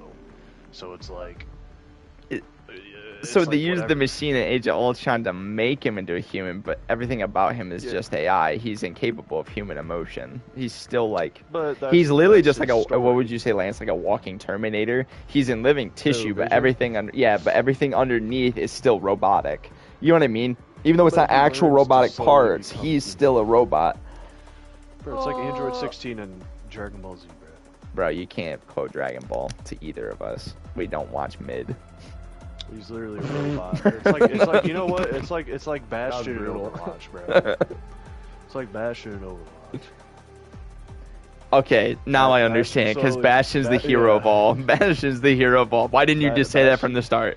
Brent, why didn't you Like, just say that from the start? I'm trying to I think don't even of, need like, an any explanation. other- No, I don't need another. Bastion was good enough. All I can picture is him with that little birdie. All makes sense now. That's what I'm saying. Like Vision just slowly becomes more human over time. Like he's just literally just learning. So how he's to be becoming human. weaker. Why? Where's Ultron when we need him? The real goat. I love Ultron. I think Age of honestly- Ultron's a fantastic movie. Overhated movie. Exactly. It's very It's not bad at all. I have fun watching it every time. I don't like that one show. That was like one of the worst. I will say this: so Wanda's probably the worst character in that movie. I hate one. Quicksilver's great. Yeah, I do like Quicksilver. I wish he would have lived But- longer than a movie. but maybe that was the plan from the start, guys. The whole plan was for her to lose everything so they could give Well, he WandaVision showed a up- He chance. showed up in the show. Did he really? Jack, you finally Yeah, cracked he the did. code. Ralph He did. Boner. He showed up. He showed up. I'm in not the even show joking for, though, like, Jack. what That's a episode? problem. They literally named him Ralph Boner in that movie or in that show. Yeah. That's his last name. Boner, Bohner. It's because they did like a fake out because it turned out it was Wanda had like taken this random dude and made him like part of this like fantasy world she created. Yeah, And she so he, took like the whole became- neighborhood over. Yeah, she took the whole neighborhood over, isn't it? Yeah, so he became Yeah. like Quicksilver, but he's really just this random dude named Ralph Boner. Yeah. Like that's. I that's, just like, love. that's I when just she love becomes how all broken. that's written, but they didn't even just give like a simple like one episode show of just like watching Gwyneth Paltrow's character, just Pepper crying all the time, or like them trying to figure life out after Tony's gone or something like that, or like They probably Yeah. will. the struggles of that. They Say, let "Don't the bring that up, woman, Jack. They'll listen. dude. If they listen to this entire conversation, they'd be proud of you. It's honestly, I can see them making another girl boss show about her using her Iron Man suit and her taking. They're not over done the yet. company. I honestly, I'm trying to. She will return. Other than the last Marvel movie that I saw in theaters, excluding Spider-Man. Well, no, I did go see Guardians 3. That was not a bad movie. Didn't you see Doctor Strange with I us? actually never watched Guardians 3. I liked it. Not for like any reason. I just kind of Brent? got around to it. Brent, I don't know if you liked it. I liked it. What- I think which it one was Guardians sad. 3 again? What about Rocket and how he was created? Oh, It was yeah, no, I fucked. thought it was mid as hell. But my biggest gripe with that movie, that where I thought it was mid, is that everything that Peter I could have honestly forgot became, about everything about that. they kind of stifled everything building from the first two movies after Infinity War and Endgame. Like Yeah. all the development that James Gunn had done for the first two movies, with them like actually becoming who they were, really just went flat, except for probably Rocket. Yeah, that's about it. And no, they literally just didn't have it. They didn't have anywhere to go for the third. I felt like, and they did a good job. Like they all had endings, but again, where Marvel steps in and ruins something. Hey, Peter Quill will be back for the Peter Quill show. What? I honestly just never really like. I know a lot of people love Guardians of the Galaxy, but like I honestly just think without that first movie, like the whole series is just mid. I think it's one of the better ones. I don't think I they're think interesting it's- heroes. I think Yeah. how it's I think written, the it's just a good comedy- time because they all have chemistry. Yeah, I don't think the I main the villain in comedy- Guardians 1 is really like the fight is just goofy. Like it's goofy throughout the entire movie. It's a great time. The chemistry between all the actors is great. The second one I feel like is actually a better story than the first. But like That's a crazy take though, because I know a lot of people would disagree with that. Yeah, honestly, I think understand- The first one story is better. here's my reasoning for that. One is really interesting and it's about the band getting all together and them figuring things out. But the final fight scene is pretty mid. I mean, we just need to be honest. It's literally them making an electromagnetic gate up in the sky and everyone dying because they're trying to stop the ship from getting in there. They all crash land the ship down there, and they battle, and they do a dance-off where Peter literally grabs the Infinity Stone and says, "We're the Guardians of the Galaxy, bitch," and zaps him. Bro, Verse W fight. What are you talking about? I think it's the power scaling just doesn't work there, Brent. That's what you got to realize. fuck you. See, you know what? See, no, Ronan the Accuser's technically, actually no, typically no, a really no, good technically, dancer, no, but- technically it does. No, technically it does because he is a god. Yeah, it works. Yeah, technically it does. Oh, yeah, he's like a planet god. Yeah, basically. yeah, that's- technically No, it does, Lance. I'm just saying, it does. He's a god. And technically too, the guy they were facing were even lower of Thanos' like goons. And he could only put it in a weapon. He couldn't physically harness it. Exactly. So, But now, continue. if we're going off continue of on the movie second in one. general, when it first came on, I wouldn't have said no. If we're looking at it from the movie standpoint, from when it first came out, then yes, I do agree. Because it doesn't make sense. No, it didn't make sense Alright. then. We didn't really know what the Infinity Stones were. That's where like all the descriptions say of it the was a Infinity bit funny. Stones. It's all right. It's not. It's goofy and funny, but I don't think it's like. It's more of like the power of friendship thing, like you talked about. It's a good scene, but they. It was not a good scene. That's the thing, though. No, like I'm not talking about you. Thunderbolts. No, I'm talking about Guardians of the Galaxy. It's literally the power of friendship. Like Peter is literally getting erased by it because he has enough God in him to at least hold the stone, but he can't do anything. The 5 other people, the other Guardians, grab onto it, and they just direct it at him, and it obliterates him. It's a power of friendship through a powerful stone. You know what I mean? So then the second movie, it starts off a little slow. The beginning's pretty funny. I actually like is it what's the name of the father? It starts with the U, doesn't it? Ego. Ego. Oh. Is it Ego? Or is it Ego Yugo? is the planet. Yandu is the guy with the arrows. Yeah. Well, no, I know I thought Yandu that's is. I was what talking you about I was talking about Russell's character. Yeah, his name's Kurt Russell's. Ego. Yeah. All about that and like the whole surrounding story of like how he came to be interesting, and like how it cleans up everything that's unanswered in the first, and it understands like his father's actually the main villain. How they go about it, I think it's more interesting than that. Like Yandu getting his ending was really cool to me. I enjoyed that. Yeah. Like they added Sylvester Stallone in that movie. It was pretty cool. They all celebrated him because he yeah. redeemed himself. Like you had like it was just clean. The first one was funny. I think they're both like it's 1A and 1B. I don't think it's like, oh, this one's a 6, this one's a 9. Like it's not that heavy. It's almost like Tom Holland's Spider-Man movies. I don't think well, other than Homecoming, I don't think they're like a huge discrepancy between them as far as quality. The third one, I would definitely say is the worst of the Guardians, though. It's still good. It's just not. It's like, for me, that was like a perfect example of like where do you pick up after everything, after Endgame, after that. And I feel like we saw that in Love and Thunder as well, where I'm sorry, like Love and Thunder. Like we talked about, like where I have my biggest gripes about the people and the characters I felt they ruined. A lot of them in their next movie installments, they did not really do great. Like Guardians 3 did decent, but it definitely wasn't up to the standard it could have been if every character was doing decent after Endgame. Like like Love and Thunder, like the first like 15-20 minutes, where who's the stone guy? I can't think of his name. Dude, the goat. The stone Yeah, the guy? goat. Yeah, the goat. Oh, the Korg? Korg. I think it's Korg. Is it G? Yeah, Korg. Korg.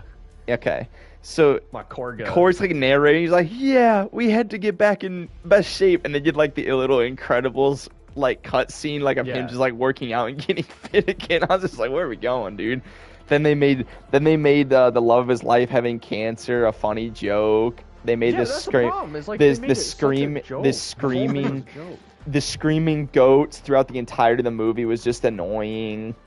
I don't know. He definitely made like. It just was way different because it was the same director from the third movie, and the third movie had tried to one up everything. It wasn't even just one upping. It's like I don't know where like I feel like Marvel sat down and had the conversation with him, like we're trying to be a family friendly kid Marvel, like we're gonna go for goofiness, and like in the third one, like while there is really funny scenes, it was really serious in the sense of like he needed to figure out who his powers were. Like, I mean, he lost. Like in the third one's great. He lost. They lost. They had to leave. And he's like, and he still learned a lesson though that he's like Asgardians are a people, not a place, which was a cool lesson. He learned how to channel his powers. He learned so much about himself in that movie. He had a cool haircut, the cool eye patch. He had one of the coolest fight scenes on there. Found Hulk again, which I've never really understood. How did Hulk get on the trash planet? Have they yet to explain that? At the end of Age of Ultron, remember? He flew off. A Quinjet and flew away into space, and then he just kind of like that's where he ended up. So the Quinjet is able to go in space? No, the Quinjet can go in space, yeah, but it's like he either flew until he just randomly hit this place, or as he was flying, some like scrappers were like, "Hey, we found the ship.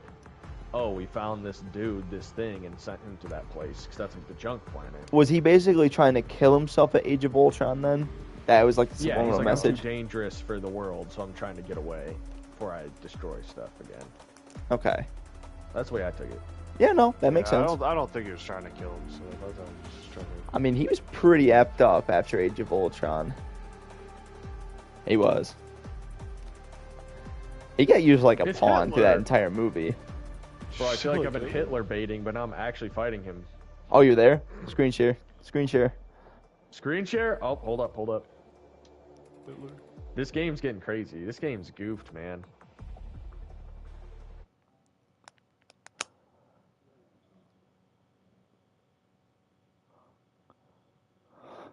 It's at like 144p right now. Oh! So much action going on. You got an LMG, bro?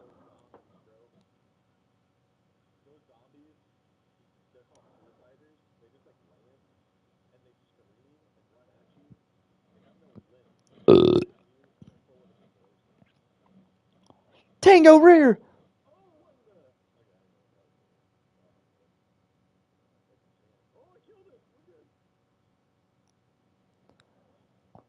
This looks like a Jordan game through and through.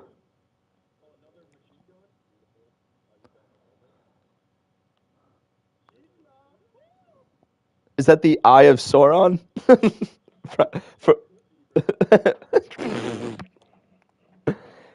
Liz, get him! This is a co-op game, Brent.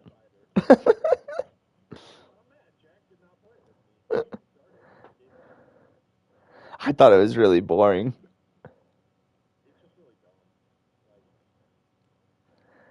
They've made a lot of them, though, haven't they? They've made like 4, haven't they? Okay.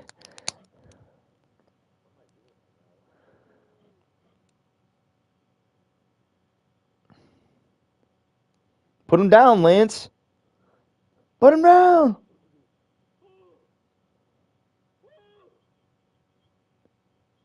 Sorry.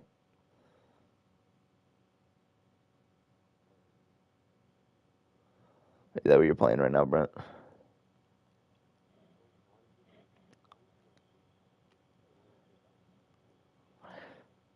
So other than 2 movies, I basically have not watched a single movie. No, I heard Strange 2 sucked, by the way. You asked if I had saw that, Brent. I refused to go see that with you guys. Do you remember why I didn't go see it? Because Jordan would not make it easy on us going, and I just refused to go. And so you went, because I was just low-key sick of it, that it got that difficult to try to find a time to go to a movie for someone that literally was doing nothing.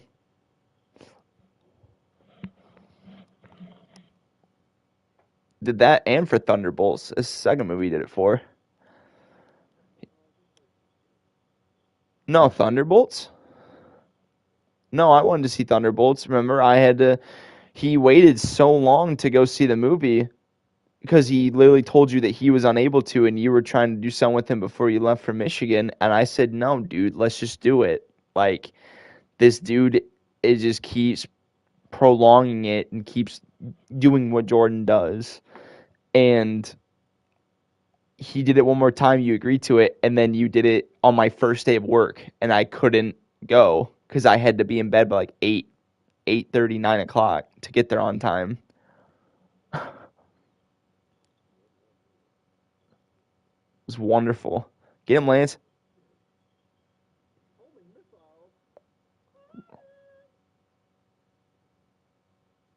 Use your... Shoot the turret, dude. Shoot the turret.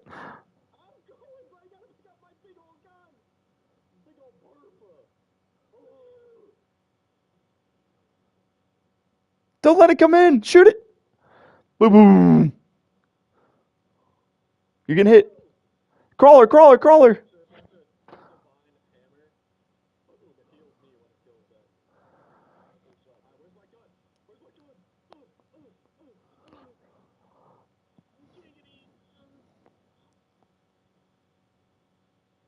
To your left, Lance. To your left. Skull to your left. Skull to your left. Lance is hitting you.